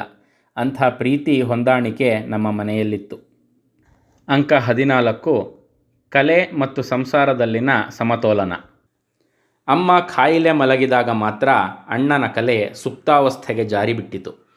10-12 ವರ್ಷಗಳು ಎಡೆಬಿಡದೆ ಅಮ್ಮನ ಸೇವೆ ಮಾಡಿದರು. ಕಲೆಯನ್ನು ಸಂಪೂರ್ಣವಾಗಿ ಮರೆತೇ ಬಿಟ್ಟಿದ್ದರು. ರಚನಾತ್ಮಕತೆ ಸುಪ್ತವಾಯಿತೇ ವಿನಃ ಅವರ ಕಲಾ ಸೇವೆ ನಿಲ್ಲಲಿಲ್ಲ. ಮನೆಯಲ್ಲೇ ಕೂತು ಬಿಡುವು ದೊರಕಿದಾಗಲೆಲ್ಲ ಪ್ರಸಿದ್ಧ ವ್ಯಕ್ತಿಗಳ ಭಾವಚಿತ್ರಗಳನ್ನು ರಚಿಸತೊಡಗಿದರು. ಇದೊಂದು ಅವರ ದೊಡ್ಡ ಪ್ರಾಜೆಕ್ಟೇ ಆಗಿ ಹೋಯಿತು. ಇದರಲ್ಲಿ ಅವರ ಸೃಜನಶೀಲತೆಗೆ ಅವಕಾಶವಿರಲಿಲ್ಲ ನಿಜ, ಆದರೆ ಕಲೆಗೆ ಸಾವಿಲ್ಲ ಎಂಬ ಮಾತನ್ನು ಸಾಬೀತುಪಡಿಸಿ ತೋರಿಸಿದ್ದರು. ಅಂಕ 15 ಅಕ್ಷರಕ್ಕೆ ಮೊದಲೇ ಚಿತ್ರ. ಅಣ್ಣನಿಗೆ ಕಲೆ ಬಂದದ್ದು ಅವರ ತಾಯಿಯಿಂದ. ನಮ್ಮ ಅಜ್ಜಿಯ ರಂಗೋಲೆ ಕಲೆ ವಿಶೇಷವಾದದ್ದು. ಅವರನ್ನು ಜನ ಕರೆಯುತ್ತಿದ್ದುದು ರಂಗೋಲೆ ಕಾವೇರಮ್ಮ ಎಂದೇ. ಅವರು ರಂಗೋಲಿಯಲ್ಲಿ ಹಸೆ ಹಾಕುತ್ತಿರಲಿಲ್ಲ, ದೇವರ ಚಿತ್ರಗಳನ್ನು ಮೂಡಿಸುತ್ತಿದ್ದರು. ಅವು ಮೈಸೂರು ಆರ್ಟ್ನಷ್ಟು ಸುಂದರವಾಗಿರುತ್ತಿದ್ದವು. ತಾವೇ ಬಣ್ಣಗಳನ್ನು ತಯಾರಿಸಿ ರಂಗೋಲಿಯಲ್ಲಿ ಬೆರೆಸಿ ಬಣ್ಣ ಹಾಕುತ್ತಿದ್ದರು. ಅವರು ಕೆಂಪು, ಹಸಿರು, ಹಳದಿ ಬಣ್ಣಗಳನ್ನು ಉಪಯೋಗಿಸಿ ದೇವರ ಒಡವೆಗಳನ್ನು ಸೃಷ್ಟಿಸುತ್ತಿದ್ದುದು ಅವರ ವಿಶೇಷ. ಅಣ್ಣ ಅಜ್ಜಿಯ ಕಲೆಯನ್ನು ಗಮನಿಸುತ್ತಲೇ ಬೆಳೆದರು. ಅಣ್ಣನಿಗೆ ಅಕ್ಷರ ಬರೆಯುವುದಕ್ಕೆ ಮುಂಚೆ ಚಿತ್ರಗಳನ್ನು ಬಿಡಿಸಲು ಬರುತ್ತಿತ್ತಂತೆ. ಇದನ್ನು ಅವರೇ ಒಂದು ಸಲ ಹೇಳಿಕೊಂಡಿದ್ದರು. ಅಂಕ 16 ಕಲಾ ತಪಸ್ಸು. ಕಲೋಪಾಸನೆ ವೃತ್ತಿಯಲ್ಲ, ಅದು ಸಂಪಾದನೆಗಲ್ಲ, ಅದು ಉಪಾಸನೆ, ಅದೊಂದು ತಪಸ್ಸು, ಅದು ಮೈಂಡ್ಫುಲ್ ಮೆಡಿಟೇಷನ್. ಇಂದು ಈ ಧ್ಯಾನವನ್ನು ಹಣ ಕೊಟ್ಟು ಗುರುಗಳಿಂದ ಕಲಿತುಕೊಳ್ಳುತ್ತೇವೆ. ಅವರು ಕೊನೆಯಲ್ಲಿ ಹೇಳುವುದೇನು? ಯಾವುದೇ ಸಂದರ್ಭವನ್ನು ವಿಮರ್ಶಿಸಬೇಡಿ, ಆಯಾ ಘಳಿಗೆಯಲ್ಲಿ ಸಂಪೂರ್ಣವಾಗಿ ಒಂದಾಗಿ, ಅದನ್ನು ವಿಮರ್ಶಿಸದೆ ಒಪ್ಪಿಕೊಳ್ಳಿ ಎಂದು. ಕಲಾವಿದ ಸ್ವಾಭಾವಿಕವಾಗಿಯೇ ಯಾರ ಮಾರ್ಗದರ್ಶನವೂ ಇಲ್ಲದೆಯೇ ಈ ತತ್ವವನ್ನು ಪಾಲಿಸುತ್ತಾನೆ. ಅವನ ತನ್ಮಯತೆ ಅವನನ್ನು ಬೇರೆ ಪ್ರಪಂಚಕ್ಕೆ ಕರೆದುಕೊಂಡು ಹೋಗಿರುತ್ತದೆ. ಸಂಸಾರದ ನೋವು ಕಷ್ಟಗಳನ್ನೆಲ್ಲ ಸಂಪೂರ್ಣವಾಗಿ ಮರೆತು ಅವನು ವರ್ತಮಾನವನ್ನು ಆನಂದದಿಂದ ಅನುಭವಿಸುತ್ತಿರುತ್ತಾನೆ. ಈ ಸಂತೋಷದ ಪ್ರಭಾವದಿಂದ ಮುಂದಿನ ಅನೇಕ ಗಂಟೆಗಳನ್ನು ಈ ಗುಂಗಿನಲ್ಲೇ ಕಳೆಯುತ್ತಾನೆ, ಆನಂದಿಸುತ್ತಿರುತ್ತಾನೆ. ಅವನ ಜೀವನವೆಲ್ಲ ಒಂದು ಧ್ಯಾನವಾಗಿ ಪರಿಣಮಿಸಿಬಿಡುತ್ತದೆ. ಆ ಧ್ಯಾನದ ಪರಾಕಾಷ್ಠೆ ಹೊಂದಲು ಬೇರೆಯವರಿಗೆ ಅನೇಕ ದಿನಗಳ ಅವಿರತ ಅಭ್ಯಾಸ ಬೇಕಾದರೆ, ಕಲಾವಿದನಿಗೆ ಅದು ಸ್ವಾಭಾವಿಕವಾಗಿ ಮೈಗೂಡಿರುತ್ತದೆ. ಇದನ್ನು ನಾವೆಲ್ಲರೂ ಅಣ್ಣನಲ್ಲಿ ಗಮನಿಸಿದ್ದೇವೆ. ಅಂಕ 17 ಅಣ್ಣನ ಕಲಾ ಜೀವನದಲ್ಲಿ ನಡೆದ ಕುತೂಹಲ ಘಟನೆಗಳು. ಕೆಲಸದಲ್ಲಿನ ತನ್ಮಯತೆ. ಅಣ್ಣ ಚಿತ್ರಕಲೆಯ ಕೆಲಸ ಆರಂಭಿಸಿದರೆಂದರೆ ಪೇಂಟಿಂಗ್ನಲ್ಲೇ ಮುಳುಗಿ ಹೋಗುತ್ತಿದ್ದರು. ಅವರಿಗೆ ಹಸಿವು ನೀರಡಿಕೆಗಳಾಗುತ್ತಿರಲಿಲ್ಲ, ಶ್ರಮವೂ ಆಗುತ್ತಿರಲಿಲ್ಲ. ಆಗ ಅವರಿಗೆ ಸುತ್ತಲಿನ ಪರಿಸರದ ಅರಿವೂ ಇರುತ್ತಿರಲಿಲ್ಲ. ಅವರಾಯಿತು, ಅವರ ಕಲೆಯಾಯಿತು, ಅಷ್ಟೇ. ಅಷ್ಟು ತನ್ಮಯತೆ ಕೆಲಸದಲ್ಲಿತ್ತು. ತುರುವೇಕೆರೆಯ ಮೂಲೆ ಶಂಕರೇಶ್ವರ ದೇವಸ್ಥಾನದ ಚಿತ್ರ ಬಿಡಿಸುತ್ತಿದ್ದ ಸಂದರ್ಭವದು. ಆಗ ಬೇಸಿಗೆ ಕಾಲ, ಬಿಸಿಲ ಹೊತ್ತು. ಅಣ್ಣನ ಸ್ಪಾಟ್ ಪೇಂಟಿಂಗ್ಗಳೆಲ್ಲ ಬಿಸಿಲಿನಲ್ಲೇ ನಡಿಬೇಕು ತಾನೆ. ತುರುವೇಕೆರೆ ತುಮಕೂರು ಜಿಲ್ಲೆಯ ಒಂದು ಪುಟ್ಟ ಹಳ್ಳಿ. 13ನೇ ಶತಮಾನದಲ್ಲಿ ರಾಜ್ಯವಾಳುತ್ತಿದ್ದ 3ನೇ ನರಸಿಂಹನು ಶಂಕರೇಶ್ವರ ದೇವಸ್ಥಾನವನ್ನು ಕಟ್ಟಿಸಿದನೆಂದು ತಿಳಿದುಬಂದಿದೆ. ಈಗ ಅದನ್ನು ಮೂಲೆ ಶಂಕರೇಶ್ವರ ದೇವಸ್ಥಾನ ಎಂದು ಕರೆಯುತ್ತಾರೆ. ಮೂಲೆ ದೇವಸ್ಥಾನಕ್ಕೆ ಅಂಟಿದ ಹೊಸ ಅಡ್ಡ ಹೆಸರು. ಮೂಲೆ ಗುಂಪಾದ ದೇವಸ್ಥಾನ ಮೂಲೆ ಶಂಕರೇಶ್ವರ ದೇವಸ್ಥಾನ ಅಷ್ಟೇ. ತುರುವೇಕೆರೆಯಲ್ಲಿ ಒಟ್ಟು 5 ದೇವಸ್ಥಾನಗಳಿವೆ. ಇಲ್ಲಿಯ ಅರಸು ಬೇಟರಾಯ ಶ್ರೀನಿವಾಸ ದೇವರ ದೇವಸ್ಥಾನ ಅತಿ ಮುಖ್ಯವಾದದ್ದು. ಬೇಟೆಯಾಡುತ್ತಾ ಬಂದ ದೇವರು ಇಲ್ಲಿಯೇ ನೆಲೆಸಿ ಭಕ್ತರಿಗೆ ಸುಲಭದಲ್ಲಿ ಒಲಿಯುತ್ತಾನೆಂಬ ಪ್ರತೀತಿ. ಹೀಗಾಗಿ ಶಂಕರೇಶ್ವರ ದೇವಸ್ಥಾನ ಮೂಲೆಗುಂಪಾಗಿ ಹೋಯಿತು. ಮೂಲೆಗುಂಪಾದ ದೇವಸ್ಥಾನ ಮೂಲೆ ಶಂಕರೇಶ್ವರ ದೇವಸ್ಥಾನವೆಂದೇ ಕರೆಯಲ್ಪಟ್ಟಿತು. 700-800 ವರ್ಷಗಳ ಹಿಂದೆ ನಿರ್ಮಿಸಲಾಗಿರುವ ಈ ಪಾಳುಬಿದ್ದ ದೇವಸ್ಥಾನ ಅಣ್ಣನ ಕಣ್ಣಿಗೆ ಹೇಗೆ ಬಿತ್ತೋ ಗೊತ್ತಿಲ್ಲ. ಬಹುಶಃ ಅವರು ತಿಪಟೂರಿನಲ್ಲಿ ಓದುತ್ತಿದ್ದಾಗ ಇದನ್ನು ಗಮನಿಸಿದ್ದಿರಬೇಕು. ಅಣ್ಣನಿಗೆ ಈ ದೇವಸ್ಥಾನದ ಶಿಲ್ಪ, ಅದರ ಶಿಥಿಲತೆ ಇಷ್ಟವಾಗಿ ಅದರ ಚಿತ್ರರಚನೆಗೆ ತೊಡಗಿದರು. ಕೆಲಸದಲ್ಲಿ ತನ್ಮಯರಾದರು. ಎಲ್ಲಿಂದಲೋ ನಾಗರ ಹಾವೊಂದು ತಂಪನ್ನರಿಸಿ ಅಣ್ಣ ಬಣ್ಣ ಕದರಲು ಇಟ್ಟುಕೊಂಡಿದ್ದ ನೀರಿನ ತಂಪಿನಲ್ಲಿ ಮುದುಡಿ ಕುಳಿತಿತು. ಅಣ್ಣನಿಗೆ ಅದರ ಅರಿವೇ ಇಲ್ಲ. ತಮ್ಮ ಕೆಲಸವನ್ನು ನಿರಾತಂಕವಾಗಿ ಮುಂದುವರಿಸುತ್ತಿದ್ದರು. ಈ ದೃಶ್ಯವನ್ನು ಕಂಡ ದಾರಿಹೋಕರು ಆಶ್ಚರ್ಯಚಕಿತರಾದರು, ಗಾಬರಿಗೊಂಡರು. ಆ ಹಾವನ್ನು ಅಲ್ಲಿಂದ ಓಡಿಸಿದರು. ಆಗಲೇ ಅಣ್ಣನಿಗೆ ತಿಳಿದದ್ದು ತಮ್ಮ ಬಳಿ ಹಾವೊಂದು ಬಂದಿತ್ತೆಂದು. ಇದಲ್ಲವೇ ತನ್ಮಯತೆ ಎಂದರೆ. ಚಿತ್ರದಲ್ಲಿನ ಕೊರತೆ. ನಾಗಲಾಪುರ ಹೊಯ್ಸಳ ದೇವಸ್ಥಾನದ ಚಿತ್ರ. ನಾಗಲಾಪುರದಲ್ಲಿ ಹೊಯ್ಸಳರ ಅವಳಿ ದೇವಸ್ಥಾನಗಳಿವೆ. ಅವುಗಳ ನಿರ್ಮಾಣ 13ನೇ ಶತಮಾನದ ಮಧ್ಯಭಾಗ. ಕೇದಾರೇಶ್ವರ ದೇವಸ್ಥಾನ ಶಿವನದು, ಚೆನ್ನಕೇಶವ ದೇವಸ್ಥಾನ ವಿಷ್ಣುವಿನದು. ಚೆನ್ನಕೇಶವ ದೇವಸ್ಥಾನ ಬಹಳ ಶಿಥಿಲಗೊಂಡಿದೆ. ಅಣ್ಣ ಚಿತ್ರ ಬಿಡಿಸಲು ಈ ದೇವಸ್ಥಾನವನ್ನು ಆರಿಸಿಕೊಂಡರು. ನಾಗಲಾಪುರ ತುಮಕೂರು ಜಿಲ್ಲೆಯ ತಿಪಟೂರು ತಾಲೂಕಿನ ಒಂದು ಗ್ರಾಮ. ತುರುವೇಕೆರೆಯಿಂದ 15 ಕಿಲೋಮೀಟರ್ ದೂರದಲ್ಲಿದೆ. ಅಣ್ಣ ಅಲ್ಲಿಗೆ ಹೋಗುತ್ತಿದ್ದಾಗ ತುರುವೇಕೆರೆಯಿಂದ ನಾಗಲಾಪುರಕ್ಕೆ ಯಾವ ವಾಹನ ಸೌಕರ್ಯವೂ ಇರಲಿಲ್ಲ. 15 ಕಿಲೋಮೀಟರ್ ನಡೆದೇ ಹೋಗಬೇಕು. ಅದು ಬೆಳಕು ಹರಿಯುವ ಮುನ್ನವೇ. ಶ್ರೀನಿವಾಸ ಅವರನ್ನು ಕರೆದುಕೊಂಡು ಹೋಗಬೇಕು, ಅವರ ಸಕಲ ಸಲಕರಣೆಗಳೊಂದಿಗೆ. ಮಧ್ಯಾಹ್ನದ ಊಟಕ್ಕೆ ಹೋಟೆಲ್ಗಳಿರಲಿಲ್ಲ. ಇದ್ದರೂ ಇವರು ತಿನ್ನುವಂತಿರಲಿಲ್ಲ. ಯಾರದಾದರೂ ಮನೆಯಲ್ಲಿ ಕೇಳಿ ಅವಕಾಶ ಕಲ್ಪಿಸಬೇಕಾಗುತ್ತಿತ್ತು. ಈ ಸಂದರ್ಭಗಳಲ್ಲಿ ಶ್ರೀನಿವಾಸನ ಶಿಷ್ಯರು ಸಹಾಯಕ್ಕೆ ಬರುತ್ತಿದ್ದರು. ಬಿಸಿಲು ಏರಿತೆಂದರೆ ಪಾಪ ಅಣ್ಣನಿಗೆ ಛತ್ರಿ ಹಿಡಿದು ನೋಡಿಕೊಳ್ಳುತ್ತಿದ್ದರು. ಪುನಃ ಸಂಜೆ 15 ಕಿಲೋಮೀಟರ್ ನಡೆದು ತುರುವೇಕೆರೆ ಸೇರಿ ಅಲ್ಲಿಂದ ಬಸ್ಸು ಹಿಡಿದು ತಿಪಟೂರು ಸೇರಬೇಕು. ಮತ್ತೆ 2-3 ದಿನ ಇದೇ ಪುನರಾವರ್ತನೆ. ಕೊನೆಗೂ ಚಿತ್ರ ಮುಗಿಯಿತು. ಅಣ್ಣ ಮೈಸೂರಿಗೆ ಹಿಂತಿರುಗಿದರು. ಒಂದು ಸಲ ASIನ ನಿರ್ದೇಶಕರಾದ ಶ್ರೀಮಾನ್ ನಾಗರಾಜ್ರವರು ಅಣ್ಣನ ಈ ಚಿತ್ರವನ್ನು ಗಮನಿಸಿ, ರಾಯರೇ, ಎಲ್ಲ ಚೆನ್ನಾಗಿ ಮೂಡಿಬಂದಿದೆ, ಆದರೆ ಏಕೋ ಚಿತ್ರ ಒಂದು ಕಡೆಗೆ ವಾಲಿದಂತಿದೆಯಲ್ಲ ಎಂದರು. ನಾನೇನು ಮಾಡಲಿ ಸ್ವಾಮಿ, ಅದು ಇರೋದೇ ಹಾಗೆ ಅಂತ ಅಣ್ಣ ಉತ್ತರ ಕೊಟ್ಟರು. ಮುಂದೆ ಅವಕಾಶ ಮಾಡಿಕೊಂಡು ನಿರ್ದೇಶಕರು ನಾಗಲಾಪುರಕ್ಕೆ ಹೋಗಿ ನೋಡುತ್ತಾರೆ. ದೇವಸ್ಥಾನ ವಾಲಿಬಿಟ್ಟಿದೆ. ಅಣ್ಣ ಹೇಳಿದ್ದು ನಿಜವಾಗಿತ್ತು. ದೇವಸ್ಥಾನ ಒಂದು ಕಡೆಗೆ ವಾಲಿ ಇನ್ನೇನು ಬಿದ್ದು ಹೋಗುವ ಸ್ಥಿತಿಯಲ್ಲಿತ್ತು. ನಂತರ ಅವರು ಉನ್ನತ ಅಧಿಕಾರಿಗಳಿಂದ ಅಪ್ಪಣೆ ಪಡೆದು ಆ ದೇವಸ್ಥಾನವನ್ನು ಸಂಪೂರ್ಣವಾಗಿ ಬಿಚ್ಚಿಸಿ ಪುನಃ ಜೋಡಿಸಿದ್ದಾರೆ. ನಾವೀಗ ಅಲ್ಲಿ ಹೊಸ ನಿರ್ಮಾಣವನ್ನು ಕಾಣಬಹುದು. ಆದರೆ ಅಣ್ಣನ ಚಿತ್ರದಲ್ಲಿ ದೇವಸ್ಥಾನ ಇನ್ನೂ ವಾಲೇ ಇದೆ. ಹೀಗೆ ಹುಡುಕಿಕೊಂಡು ಹೋಗಿ ಅಪರೂಪದ ದೇವಸ್ಥಾನಗಳ ಚಿತ್ರ ನಿರ್ಮಿಸುವುದರಲ್ಲಿ ಅಣ್ಣ ನಿಪುಣರು. ನಂತರದ್ದು ರಾಮನಗರದ ಅನುಭವ. ಅಣ್ಣ ತಮ್ಮ ಚಿಕ್ಕ ವಯಸ್ಸಿನಿಂದಲೇ ರಾಮನಗರವನ್ನು ಕಂಡವರು. ಅವರ ಚಿಕ್ಕಪ್ಪ ಅಲ್ಲಿ ವಾಸವಾಗಿದ್ದರು. ಅಣ್ಣ ಬೆಂಗಳೂರಿನಲ್ಲಿದ್ದರು. ವಾರಕ್ಕೆ 1-2 ಬಾರಿಯಾದರೂ ರಾಮನಗರಕ್ಕೆ ಹೋಗಿ ಬರುತ್ತಿದ್ದರಂತೆ, ಅದು ಸೈಕಲ್ ಮೇಲೆ. ಆಗೆಲ್ಲ ಅವರು ಊರಿನ ಸುತ್ತಲಿನ ಬಂಡೆಕಲ್ಲುಗಳನ್ನು ಗಮನಿಸಿದ್ದರು. ಅದರ ಸುಂದರ ದೃಶ್ಯ ಅವರ ಮನಸ್ಸಿನಲ್ಲಾಗಲೇ ಮೂಡಿತ್ತು. ಎಂದಾದರೊಮ್ಮೆ ಅವುಗಳ ಚಿತ್ರ ಬರೆಯುವ ಕನಸು ಕಂಡಿದ್ದರು. ಶೋಲೆ ಚಿತ್ರದ ಚಿತ್ರೀಕರಣ ರಾಮನಗರದಲ್ಲಿ ಆಗಿದ್ದು 1974-75ರಲ್ಲಿರಬೇಕು. ಅದಕ್ಕೂ ದಶಕಗಳ ಮೊದಲೇ ಅಣ್ಣ ಈ ಸ್ಥಳವನ್ನು ಆಯ್ಕೆ ಮಾಡಿಯಾಗಿತ್ತು. ಸಂಸಾರದ ಚಕ್ರದಲ್ಲಿ ಸಿಲುಕಿದ ಅವರಿಗೆ ಅಲ್ಲಿಯ ಚಿತ್ರ ಬಿಡಿಸಲು ಬಿಡುವೇ ದೊರೆತಿರಲಿಲ್ಲ. ಇಸವಿ 2005. ಅಣ್ಣನಿಗೆ 91 ವರ್ಷ ವಯಸ್ಸು. ಆಗ ಒದಗಿ ಬಂತು ನೋಡಿ ಅವಕಾಶ. 91ರ ಹರೆಯದಲ್ಲಿ ಅಣ್ಣ 19ರ ಯುವಕರಾಗಿ ಬಿಟ್ಟರು. ಮಕ್ಕಳಿಗೆ ಅವರನ್ನು ಒಂಟಿಯಾಗಿ ಕಳಿಸಲು ಭಯ. ಶ್ರೀನಿವಾಸನ ಚಿಕ್ಕ ಮಾವನವರು ರಾಮನಗರದಲ್ಲಿ ಪ್ರಾಕ್ಟೀಸ್ ಮಾಡುತ್ತಿದ್ದವರು. ಅಣ್ಣನ ಊಟ ವಸತಿ ಎಲ್ಲಕ್ಕೂ ಅವಕಾಶ ಮಾಡಿಕೊಟ್ಟು ಜವಾಬ್ದಾರಿ ಹೊತ್ತರು. ಬೆಟ್ಟ ಗುಡ್ಡಗಳನ್ನು ತಲುಪಲು ಒಂದು ಆಟೋ ರಿಕ್ಷಾವನ್ನೂ ಗೊತ್ತು ಮಾಡಿದರು. ಅಣ್ಣ ಹೇಳಿದ ಹೊತ್ತಿಗೆ ಡ್ರೈವರ್ ಬಂದು ಅವರು ಹೇಳಿದ ಸ್ಥಳಗಳಿಗೆ ಅವರನ್ನು ಕರೆದುಕೊಂಡು ಹೋಗಿ ಬಿಟ್ಟು ಬರುವುದು, ಪುನಃ ಹೇಳಿದ ಹೊತ್ತಿಗೆ ಕರೆದುಕೊಂಡು ಬರುವುದು ಅವನ ಕೆಲಸವಾಗಿತ್ತು. ಆಗ ಸುಮಾರಾಗಿ ಯಾರ ಹತ್ತಿರವೂ ಮೊಬೈಲ್ ಫೋನ್ ಇರುತ್ತಿರಲಿಲ್ಲ.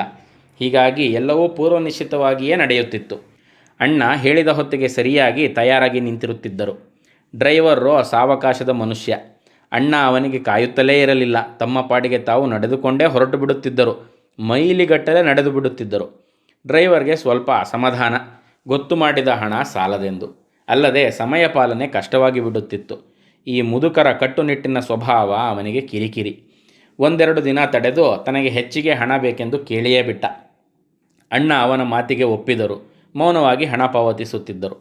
ಸುಮಾರು 10-15 ದಿನಗಳಲ್ಲಿ ಅವರ ಕೆಲಸ ಮುಗಿಯಿತು. ಮೈಸೂರಿಗೆ ಹಿಂತಿರುಗಿದರು. ಕೆಲವು ದಿನಗಳ ನಂತರ ಪ್ರಜಾವಾಣಿ ಪತ್ರಿಕೆಯಲ್ಲಿ ಅವರ ಬಗ್ಗೆ ರಾಮನಗರದ ಚಿತ್ರಗಳ ಸಮೇತ ಒಂದು ಲೇಖನ ಪ್ರಕಟವಾಯಿತು. ಅಕಸ್ಮಾತ್ ಆ ರಿಕ್ಷಾ ಡ್ರೈವರ್ ಕಣ್ಣಿಗೆ ಅದು ಬಿದ್ದು ಬಿಟ್ಟಿತು. ಅವನಲ್ಲಿ ಆಶ್ಚರ್ಯ, ಆನಂದ, ಭಯ, ಭಕ್ತಿ ಎಲ್ಲ ಒಂದೇ ಸಲಕ್ಕೆ ಉಂಟಾಯಿತು. ಅಯ್ಯೋ, ಇಂಥ ಹಿರಿಯರನ್ನು ತಾನು ಆಲಕ್ಷಿಸಿದನಲ್ಲ ಎಂದು ಹೀನಾಯವಾಯಿತು. ಇಂಥವರಿಂದ ಹೆಚ್ಚಿಗೆ ಹಣ ಪಡೆದನಲ್ಲ ಎಂದು ಸಂಕೋಚವೂ ಆಯಿತು. ಆದರೇನು ಮಾಡುವುದು? ಸುಮ್ಮನಿದ್ದ. ಕೆಲವು ಸಮಯದ ಮೇಲೆ ಅವನಿಗೆ ಮೈಸೂರಿಗೆ ಬರುವ ಅವಕಾಶ ಒದಗಿತು. ಡಾಕ್ಟರಿಂದ ಅಣ್ಣನ ವಿಳಾಸ ಪಡೆದು ನಮ್ಮ ಮನೆಗೆ ಬಂದ. ಅಣ್ಣನಿಗೆ ಸಾಷ್ಟಾಂಗ ನಮಸ್ಕಾರ ಮಾಡಿ ನನ್ನ ಕಿರುಕಾಣಿಕೆ ಎಂದು ಜೇಬಿನಿಂದ ಒಂದು ಲಕೋಟೆಯನ್ನು ತೆಗೆದು ಅಣ್ಣನ ಕೈಗಿಟ್ಟ. ಅದರಲ್ಲಿ ದುಡ್ಡು. ಎಷ್ಟು ಬೇಡವೆಂದರೂ ಕೇಳದೆ ಅವರ ಮುಂದಿಟ್ಟು ಬಿಟ್ಟ. ತನ್ನ ತಪ್ಪಿಗೆ ಮರುಗಿದ. ಮನಸ್ಸು ಹಗುರ ಮಾಡಿಕೊಂಡು ಅಣ್ಣನಿಗೆ ನಮಿಸಿ ಅಲ್ಲಿಂದ ಹೊರಟು ಹೋದ. ಅಂಕ 18. ಕೆಲವು ನೆನಪುಗಳು. ಮೊದಲನೆಯದು, ನಂದ ಶಾರದಾ ವಿಲಾಸ್ ಕಾಲೇಜಿಗೆ ಹೋಗುತ್ತಿದ್ದಳು. ಯಾರಾದರೂ ಮೇಷ್ಟ್ರು ತರಗತಿ ಬೇಗ ಮುಗಿಸಿದರೆ ಅಥವಾ ಕ್ಲಾಸ್ ತೆಗೆದುಕೊಳ್ಳದೆ ಹೋದರೆ ಅವಳ ಸ್ನೇಹಿತರೆಲ್ಲ ನಮ್ಮ ಮನೆಗೆ ನುಗ್ಗುತ್ತಿದ್ದರು. ಏಕೆಂದರೆ ಕಾಲೇಜಿಗೆ ನಮ್ಮ ಮನೆ ಬಹಳ ಹತ್ತಿರ. ನಿನ್ನ ಪಾಡಿಗೆ ನೀನು ಕೆಲಸ ಮಾಡ್ಕೋ, ನಾವು ನಿಮ್ಮ ತಂದೆಯವರ ಚಿತ್ರಗಳನ್ನ ನೋಡ್ತಿರ್ತೀವಿ ಅಂತಿದ್ರು. ಕೆಲವು ಸಲ ಅಣ್ಣ ಮಾಡುತ್ತಿದ್ದ ಚಿತ್ರಗಳನ್ನು ನೋಡಿ ಅವರನ್ನು ಪ್ರಶ್ನಿಸಿ ವಿಷಯಗಳನ್ನು ತಿಳಿದುಕೊಳ್ಳುತ್ತಿದ್ದರು. ಹೀಗೆ ನಮ್ಮ ಮನೆಯಲ್ಲಿ ಹೊತ್ತು ಕಳೆದು ಪುನಃ ಕಾಲೇಜಿಗೆ ಹೋಗುತ್ತಿದ್ದರು. ಎರಡನೆಯದು, ಅಣ್ಣನ ಎಲ್ಲ ಕೆಲಸದಲ್ಲೂ ಕಲೆ ಎದ್ದು ಕಾಣುತ್ತಿತ್ತು. ತಮ್ಮ ಮಕ್ಕಳ ಪುಸ್ತಕಗಳಿಗೆ ಅವರು ರೊಟ್ಟು ಹಾಕುತ್ತಿದ್ದಂತೆ ಬೇರೆ ಯಾರೂ ಹಾಕಿದ್ದನ್ನು ನಾವುಗಳು ಕಂಡಿಲ್ಲ. ರೊಟ್ಟು ಹಾಕಿ ಅದರ ಮೇಲೊಂದು ಪುಟ್ಟ ಚಿತ್ರ ಬರೆದು ಅಲಂಕಾರವಾಗಿ ನಮಗಳ ಹೆಸರನ್ನು ಬರೆದು ಕೊಡುತ್ತಿದ್ದರು. ನಾನು BSc MEd ಮಾಡುವಾಗಲೂ ಅಣ್ಣನಿಂದ ಪ್ರಾಕ್ಟಿಕಲ್ ರೆಕಾರ್ಡ್ಗಳಿಗೆ ರೊಟ್ಟು ಹಾಕಿಸಿಕೊಳ್ಳುತ್ತಿದ್ದೆ. ಈಗ ನೆನೆದರೆ ಸಂಕೋಚವಾಗುತ್ತದೆ. ಇನ್ನೊಂದು ನೆನಪು, ಒಂದು ಸಲ ನಮ್ಮ ಅತ್ತೆಗೆ, ಅಂದರೆ ನಮ್ಮ ಅಣ್ಣನ ತಂಗಿ, ಆರೋಗ್ಯ ಕೆಟ್ಟಿತ್ತು. ನನ್ನ ತಮ್ಮ, ನನಗೆ ಸಮಯವಿಲ್ಲ, ಬೆಂಗಳೂರಿಗೆ ಅಣ್ಣನ ಜೊತೆ ನೀನು ಹೋಗಿ ಬಾ ಎಂದ. ಬೆಳಗಿನ 5:30 ರೈಲಿಗೆ ಹೋಗಿ ಅಂದೇ ಹಿಂತಿರುಗುವುದೆಂದು ತೀರ್ಮಾನಿಸಿದೆವು. ಅಣ್ಣ ಶಿಸ್ತಿನ ಸಮಯಪಾಲಕ. ಅವರನ್ನು ಕಾಯಿಸಬಾರದೆಂದು ಬೇಗ ಬೇಗ ಕೆಲಸ ಮುಗಿಸಿ ಅವರು ಬರುವುದರೊಳಗೆ ದೀಪ ಹಾಕಿ ಬಾಗಿಲು ತೆಗೆದು ಬಿಟ್ಟಿರೋಣ ಎಂದು ಬೀದಿ ಬಾಗಿಲು ತೆಗೆದೆ. ಎದುರಿಗೆ ಕಟ್ಟೆ ಮೇಲೆ ಅಣ್ಣ ಆಗಲೇ ಕೂತಿದ್ದರು. ಅಣ್ಣನ ಇನ್ನೊಂದು ಗುಣ ನಾವು ಮಕ್ಕಳು ಕಂಡುಕೊಂಡಿದ್ದೆವು. ಅವರು ಪೇಂಟ್ ಮಾಡುತ್ತಾ ಕುಳಿತಿದ್ದಾಗ ನಾವು ಏನು ಕೇಳಿದರೂ ನಡೆದು ಹೋಗುತ್ತಿತ್ತು. ಯಾವುದಕ್ಕೂ ಬೈಯುತ್ತಿರಲಿಲ್ಲ. ಆ ಸಮಯಕ್ಕಾಗಿ ಅನೇಕ ಸಲ ನಾವು ಕಾಯುತ್ತಿದ್ದುದುಂಟು. ಆಗ ಕಾಲೇಜಿನ ಮೊದಲನೇ ಡಿಗ್ರಿ ಕ್ಲಾಸ್ ಪರೀಕ್ಷೆ ಮಾತ್ರ. ಯಾರು ಎಷ್ಟು ವಿಷಯಗಳಲ್ಲಿ ಫೇಲ್ ಆದರೂ ಮುಂದಿನ ತರಗತಿಗೆ ಹೋಗಲು ಅವಕಾಶ ಇರುತ್ತಿತ್ತು. ಆದ್ದರಿಂದ ಎಲ್ಲ ವಿದ್ಯಾರ್ಥಿಗಳು ಪರೀಕ್ಷೆಯನ್ನು ಹಗುರವಾಗಿಯೇ ತೆಗೆದುಕೊಳ್ಳುತ್ತಿದ್ದರು.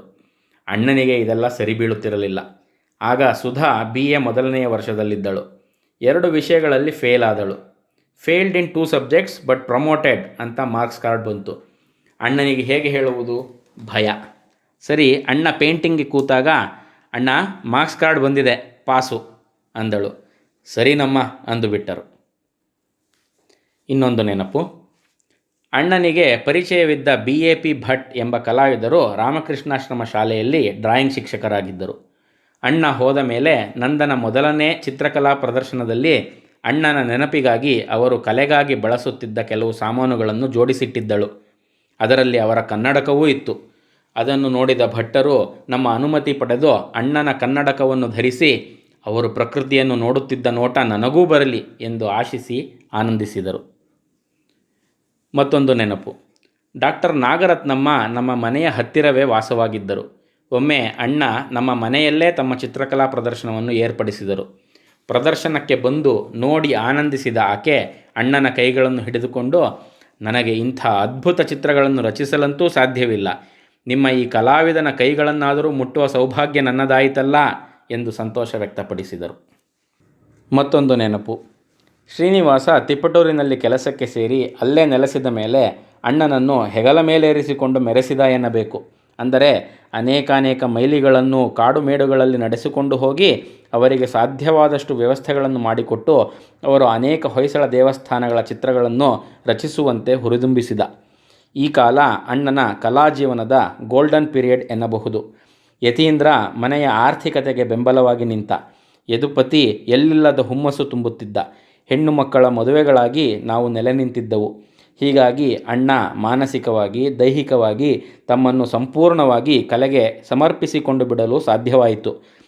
ಅವರಿಂದ ಅನೇಕ ಅಮೋಘ ಕೃತಿಗಳು ರಚಿಸಲ್ಪಟ್ಟವು. ಅವುಗಳು ಅವರಿಗೆ ಕೀರ್ತಿಯನ್ನೂ ತಂದುಕೊಟ್ಟವು. ಆದರೆ ಈ ಸಂದರ್ಭದಲ್ಲಿ ಕಾಡುಮೇಡು ಅಲೆದದ್ದು, ನೀರಡಿಕೆ ಉಪವಾಸಗಳನ್ನು ಅನುಭವಿಸಿದ್ದು, ಶ್ರಮಿಸಿದ್ದು ಯಾರ ಗಮನಕ್ಕೂ ಬರುವುದೇ ಇಲ್ಲ.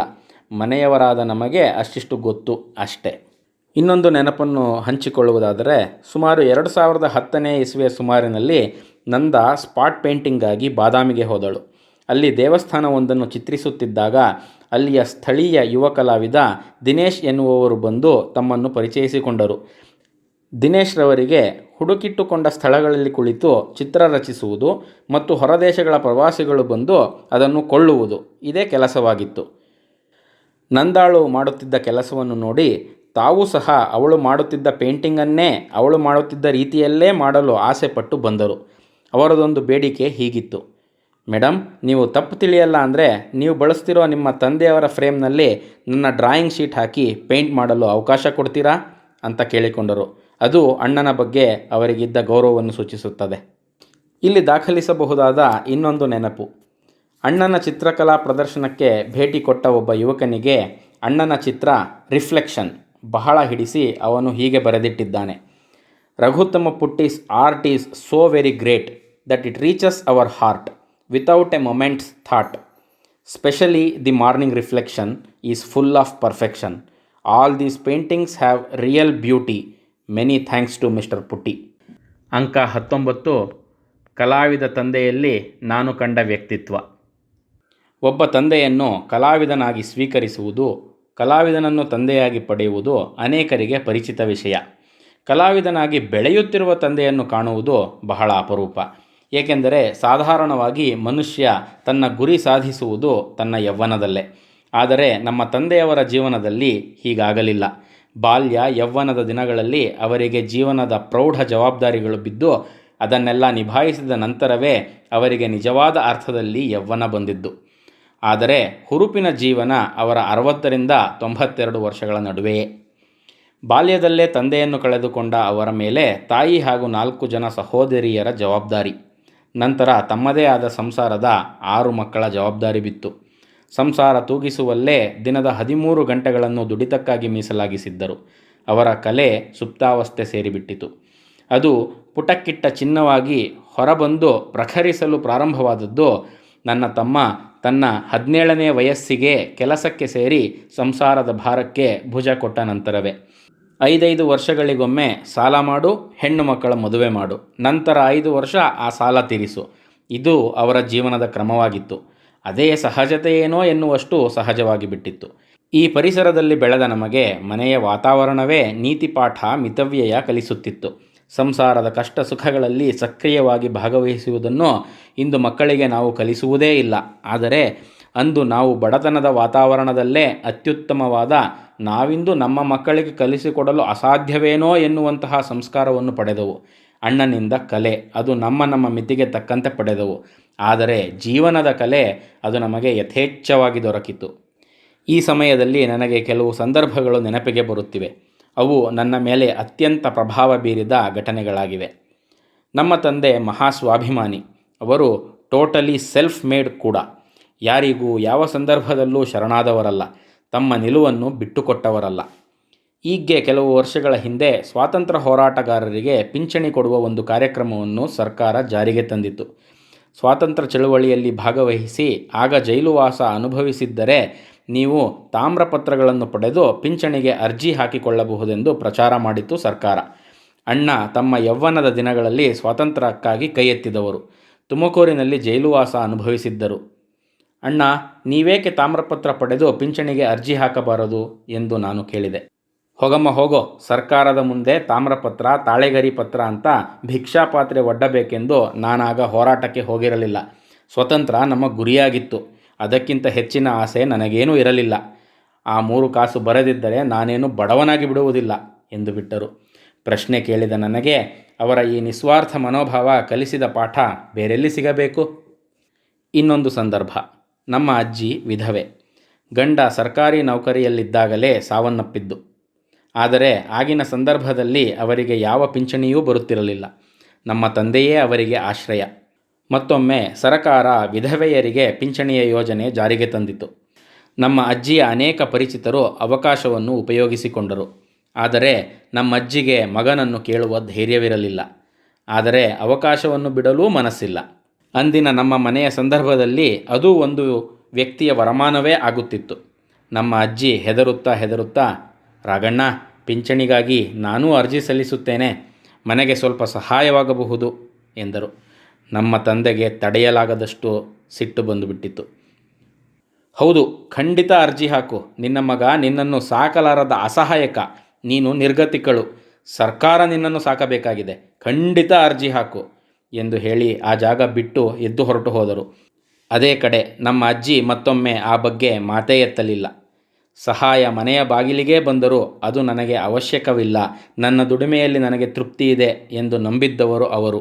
ನಂಬಿದಂತೆ ನಡೆದರು. ಹೀಗೆ ನಾವು ಅವರಿಂದ ಜೀವನದ ಮೌಲ್ಯಗಳನ್ನು ಕಲಿತದ್ದು. ಮತ್ತೊಂದು ವಿಷಯ, ನಮ್ಮ ಮನೆಯಲ್ಲಿ ಮಕ್ಕಳನ್ನು ಕೆಟ್ಟ ಮಾತುಗಳಿಂದ ಬೈದದ್ದೇ ಇಲ್ಲ. ನಮ್ಮ ತಂದೆಗೆ ಸಿಟ್ಟು ಬಂದು ನಮ್ಮಗಳನ್ನು ಬೈಯಬೇಕಾದ ಸಂದರ್ಭ ಬಂದರೆ ನಮಗೆಲ್ಲ ಖುಷಿ ಅವರ ಮಾತನ್ನು ಕೇಳಲು. ಚಿಕ್ಕ ಮಕ್ಕಳನ್ನು ಅವರು ಗದರಿಸುವಾಗ ಸ್ವಲ್ಪ ಹಿರಿಯರಾದ ನಾವುಗಳು ಮರೆಯಲ್ಲಿ ನಿಂತು ಆನಂದಿಸುತ್ತಿದ್ದೆವು. ಗಂಟ್ಲನ್ನ ದೊಡ್ಡದು ಮಾಡಿಕೊಂಡು, ಬಿಸಿಲಲ್ಲಿ ಮನೆ ಕಟ್ಟಿಸಿ ಮೊಸರನ್ನ ತಿನ್ನಿಸ್ಬಿಡ್ತೀನಿ ನೋಡು, ಮೂಗಿನ ಕೆಳಗೆ ಬಾಯಿ ಮಾಡಿಬಿಡ್ತೀನಿ ತಾಳು, ಕಿವಿ ಸಂಧಿ ದೊಡ್ಡದು ಮಾಡಿಬಿಡ್ತೀನಿ, ಈ ಥರ ಇರ್ತಿತ್ತು ಅವರ ಬೈಗುಳಗಳು. ಪಾಪ ಮಕ್ಕಳು ಹೆದರಿ ಚೇಷ್ಟೆ ಅಳು ಎಲ್ಲ ನಿಲ್ಲಿಸಿಬಿಡುತ್ತಿದ್ದರು. ಬೆಳೆದು ನಿಂತ ನಮ್ಮನ್ನು ಬೈಯಲು ಉಪಯೋಗಿಸುತ್ತಿದ್ದ ಪದಗುಚ್ಛವೇ ಬೇರೆ. ನಾವು ಓದು ಬರಹ ಮಾಡದೆ ಕಾಲಹರಣ ಮಾಡುತ್ತಿದ್ದರೆ ಸಿಟ್ಟಾಗಿ, ಹೋಗಿ ಕತ್ತೆಗೆ ಹಲ್ಲುಜ್ಜು, ನೀನು ಅದಕ್ಕೆ ಲಾಯಕ್ಕು ಎನ್ನುತ್ತಿದ್ದರು. ಕತ್ತೆಗೆ ಹಲ್ಲುಜ್ಜು ಅನ್ನುವ ಪದಪ್ರಯೋಗ ಅವರಿಗೆ ಎಲ್ಲಿ ಸಿಕ್ಕಿತು? ಕನ್ನಡ ಸಾಹಿತ್ಯದಲ್ಲಿ ಈ ಪ್ರಯೋಗ ಉಂಟೆ? ಇದು ಇಂದಿಗೂ ನನಗೆ ಪ್ರಶ್ನೆಯೇ ಆಗಿದೆ. ಆದರೆ ಕತ್ತೆಗೆ ಹಲ್ಲುಜ್ಜುವುದು ಎಂತಹ ಕೆಲಸಕ್ಕೆ ಬಾರದ ಕೆಲಸ ಎನ್ನುವುದು ಮಾತ್ರ ಮನದಟ್ಟಾಗಿದೆ. ಒಂದು ವೇಳೆ ಈ ಪದಗುಚ್ಛ ನಮ್ಮ ತಂದೆಯವರ ಸ್ವಂತ ಸೃಷ್ಟಿಯಾಗಿದ್ದರೆ ನಾನು ಅದನ್ನು ಖಂಡಿತವಾಗಿ ಅವರ ಎಲ್ಲ ಶ್ರೇಷ್ಠ ಕಲಾಕೃತಿಗಳಿಗಿಂತ ಹೆಚ್ಚಿಗೆ ಇಷ್ಟಪಡುತ್ತೇನೆ. ಅದು ಅಷ್ಟು ಅರ್ಥಗರ್ಭಿತವಾಗಿದೆ. ನಮ್ಮ ಮನೆಯಲ್ಲಿ ನೀವು ಹೀಗೇ ಇರಬೇಕು, ಇಂಥದೇ ಭಾವನೆಗಳನ್ನ ಬೆಳೆಸ್ಕೋಬೇಕು ಅಂತ ಅವರು ನಮಗೆ ಹೇಳಿದವರಲ್ಲ. ಅಂದಿನ ಪದ್ಧತಿಗೆ ತಮ್ಮನ್ನು ತೊಡಗಿಸಿಕೊಂಡು ಇಂದಿನ ಪದ್ಧತಿಯಲ್ಲಿ ನಮ್ಮನ್ನು ಬೆಳೆಯಲು ಬಿಟ್ಟವರು ನಮ್ಮ ತಂದೆ. ಪ್ರಜಾಪ್ರಭುತ್ವದ ವಾತಾವರಣ ನಮ್ಮ ಮನೆಯಲ್ಲಿ. ಎಲ್ಲರಿಗೂ ಬೆಲೆ, ಯಾರೂ ಹೆಚ್ಚಲ್ಲ, ಯಾರೂ ಕಡಿಮೆಯಲ್ಲ. ಹೀಗೆ ಸಮತೋಲನವನ್ನು ಕಾಪಾಡಿಕೊಂಡು ಬಂದದ್ದು ನಮ್ಮ ತಂದೆಯವರ ಹಿರಿಮೆ. ಜೀವನದಲ್ಲಿ ಅವರು ಅಳವಡಿಸಿಕೊಂಡಿದ್ದ ಸಮತೋಲನ, ಸಾಮರಸ್ಯ, ಸಕಾರಾತ್ಮಕತೆಗಳೇ ಅವರ ಚಿತ್ರಗಳಲ್ಲೂ ಪ್ರತಿಬಿಂಬಿತವಾಗಿರುವುದನ್ನು ನಾನು ಕಾಣುತ್ತೇನೆ. ಹೀಗೆ ನಮ್ಮ ತಂದೆಯವರ ಜೀವನದಲ್ಲಿ ಜೀವನ, ಕಲೆ ಒಂದಕ್ಕೊಂದು ಪೂರಕವಾಗಿ, ಪ್ರೇರಕವಾಗಿ, ಹಾಸುಹೊಕ್ಕಾಗಿ ಕೆಲಸ ಮಾಡಿವೆ. ನಿಮ್ಮ ತಂದೆಯವರ ಕಲೆಗೆ ನೀನು ನಮಿಸುತ್ತೀಯೋ ಅಥವಾ ಅವರ ಜೀವನ ಶೈಲಿಗೆ ನಮಿಸುತ್ತೀಯೋ ಎಂದು ಯಾರಾದರೂ ನನ್ನನ್ನು ಪ್ರಶ್ನಿಸಿದರೆ, ಅವರ ಜೀವನ ಶೈಲಿಯನ್ನು ಹೆಚ್ಚು ಮೆಚ್ಚಿರುವ ನಾನು ಅವರ ಜೀವನಕ್ಕೇ ಮೊದಲ ನಮನ ಸಲ್ಲಿಸುತ್ತೇನೆ. ಏಕೆಂದರೆ ಕಲೆ ಅವರ ವ್ಯಕ್ತಿತ್ವದಿಂದ ಹೊರಹೊಮ್ಮಿದ ಸುಗಂಧ ಮಾತ್ರ. ನಾನೇಕೆ ಈ ಲೇಖನವನ್ನು ಬರೆದದ್ದು? ನಮ್ಮ ತಂದೆ ದೊಡ್ಡ ಕಲಾವಿದ, ಅವರ ಮಕ್ಕಳಾದ ನಾವೂ ಗಣ್ಯರು ಎಂದು ಹೂವು ನಾರಿನ ಸಂಬಂಧ ತೋರಿಸುವ ಪ್ರಯತ್ನವಲ್ಲ ಇದು. ನಮ್ಮ ತಂದೆ ದೈವಾಧೀನರಾದಾಗ ಸುದ್ದಿ ಮಾಧ್ಯಮದವರು ಎಲ್ಲಿಂದಲೋ ಬಂದು ಪ್ರತ್ಯಕ್ಷರಾದರು. ರೇಡಿಯೋದಲ್ಲಿ ಸುದ್ದಿ, ದೂರದರ್ಶನದಲ್ಲಿ ಸುದ್ದಿ, ನಾಳಿನ ಪತ್ರಿಕೆಗಳಲ್ಲಿ ಸುದ್ದಿ. ಒಂದೆಡೆ ಶ್ರದ್ಧಾಂಜಲಿ, ಮತ್ತೊಂದೆಡೆ ನೆನಪಿನ ಕಾಣಿಕೆಯಾಗಿ ಚಿತ್ರ ಪ್ರದರ್ಶನ. ನಮ್ಮ ತಂದೆಗೆ ಎಂದೂ ಸಿಗದ ಗೌರವ, ಪ್ರಚಾರ. ಚಾಕು ಚೂರಿ ಪ್ರಕೃತಿಗೆ ಮೀಸಲಾಗಿರುವ ಪ್ರಚಾರ ಮಾಧ್ಯಮದಲ್ಲಿ ಇಂಥ ವಿಷಯ ಕಂಡು ಸ್ವಲ್ಪ ಶಾಕ್ ಆಯಿತು. ನಮ್ಮ ಪರಿಸರದಲ್ಲಿ, ಸಮಾಜದಲ್ಲಿ ಹಿರಿಯ ಧ್ಯೇಯಗಳನ್ನಿಟ್ಟುಕೊಂಡು ಉತ್ತಮ ಜೀವನ ನಡೆಸುತ್ತಿರುವವರಿಗೆ ಕಡಿಮೆ ಇಲ್ಲ. ಒಂದೊಂದು ಚಾಕುಚೂರಿಯಂಥ ಸಂಸ್ಕೃತಿಯನ್ನು ಎದುರಿಸಲು ಹಿಂದಟ್ಟಲು ಸಭ್ಯ ಸಂಸ್ಕಾರದ ನೂರಾರು ಸಾವಿರಾರು ಗಣ್ಯರು ನಮ್ಮ ಮಧ್ಯದಲ್ಲಿದ್ದಾರೆ. ಎಲೆಮರೆಯ ಕಾಯಿಯಂತೆ ಕ್ರೌರ್ಯಕ್ಕೆ ಪ್ರಚಾರ ಕೊಡುವ ಈ ಮಾಧ್ಯಮದವರು ಇಂಥ ಸಭ್ಯ ಸಂಸ್ಕೃತಿಯ ಜನರನ್ನು ಆರಿಸಿ ಸಮಾಜದ ಒಳ್ಳೆಯದರ ಕಡೆ ಕನ್ನಡಿ ಹಿಡಿದರೆ ಇಂದಿನ ಪೀಳಿಗೆ ಸುಧಾರಿಸಲು ಸಾಧ್ಯ. ಯುವಕರಿಗೆ ಅನುಸರಿಸಲು ಬೇಕಿರುವುದು ಇಂತಹ ಒಳ್ಳೆಯ ಮಾಡಲುಗಳು. ನೀತಿ ಪಾಠವೂ ಅಲ್ಲ, ಚಾಕುಚೂರಿ ಸಂಸ್ಕೃತಿಯೂ ಅಲ್ಲ. ಸಮಾನತೆ, ಸಕಾರಾತ್ಮಕ ಬೆಳವಣಿಗೆಗೆ ಕ್ಯಾಟಲಿಸ್ಟ್ ಆಗುವ ಇವರುಗಳು ಪ್ರಚಾರ ಗಳಿಸಬೇಕಾಗಿಲ್ಲ. ಆದರೆ ಅವರ ಕ್ಯಾಟಲಿಸ್ಟಿಕ್ ಸ್ವಭಾವ ಸಮಾಜಕ್ಕೆ ಪರಿಚಯವಾಗಬೇಕು. ನಮ್ಮ ತಂದೆ ಒಂದು ಅದ್ಭುತ ಕ್ಯಾಟಲಿಸ್ಟ್ ಆಗಿದ್ದರು. ಅದನ್ನು ಪರಿಚಯಿಸುವ ಪ್ರಯತ್ನವೇ ಈ ಲೇಖನ. ಪ್ರಿಯರೇ, ಈ ಲೇಖನವನ್ನು ಆಸಕ್ತರಿಗೆ ಸುಗಮವಾಗಿ ತಲುಪಿಸುವ ಸಲುವಾಗಿ ಸಂಪೂರ್ಣವಾಗಿ ಪಠಿಸಿ ಒಂದಷ್ಟು ಕಲಾಕೃತಿಗಳ ಛಾಯಾಚಿತ್ರಗಳನ್ನು ಸೇರಿಸಿ ಒಂದು ಕಿರುಚಿತ್ರವಾಗಿ ಮಾಡಿದ್ದು ಲೇಖನದ ಆಶಯಕ್ಕೆ ಧಕ್ಕೆ ತರದೆ ವೀಕ್ಷಿಸಿದ ತಮ್ಮೆಲ್ಲರಿಗೂ ಪಠ್ಯದ ವಿಷಯ ತಲುಪಿಸಿದೆ ಎಂದು ಭಾವಿಸುತ್ತಾ ವಿರಮಿಸುತ್ತೇನೆ. ಧನ್ಯವಾದಗಳು. ನಮಸ್ಕಾರ.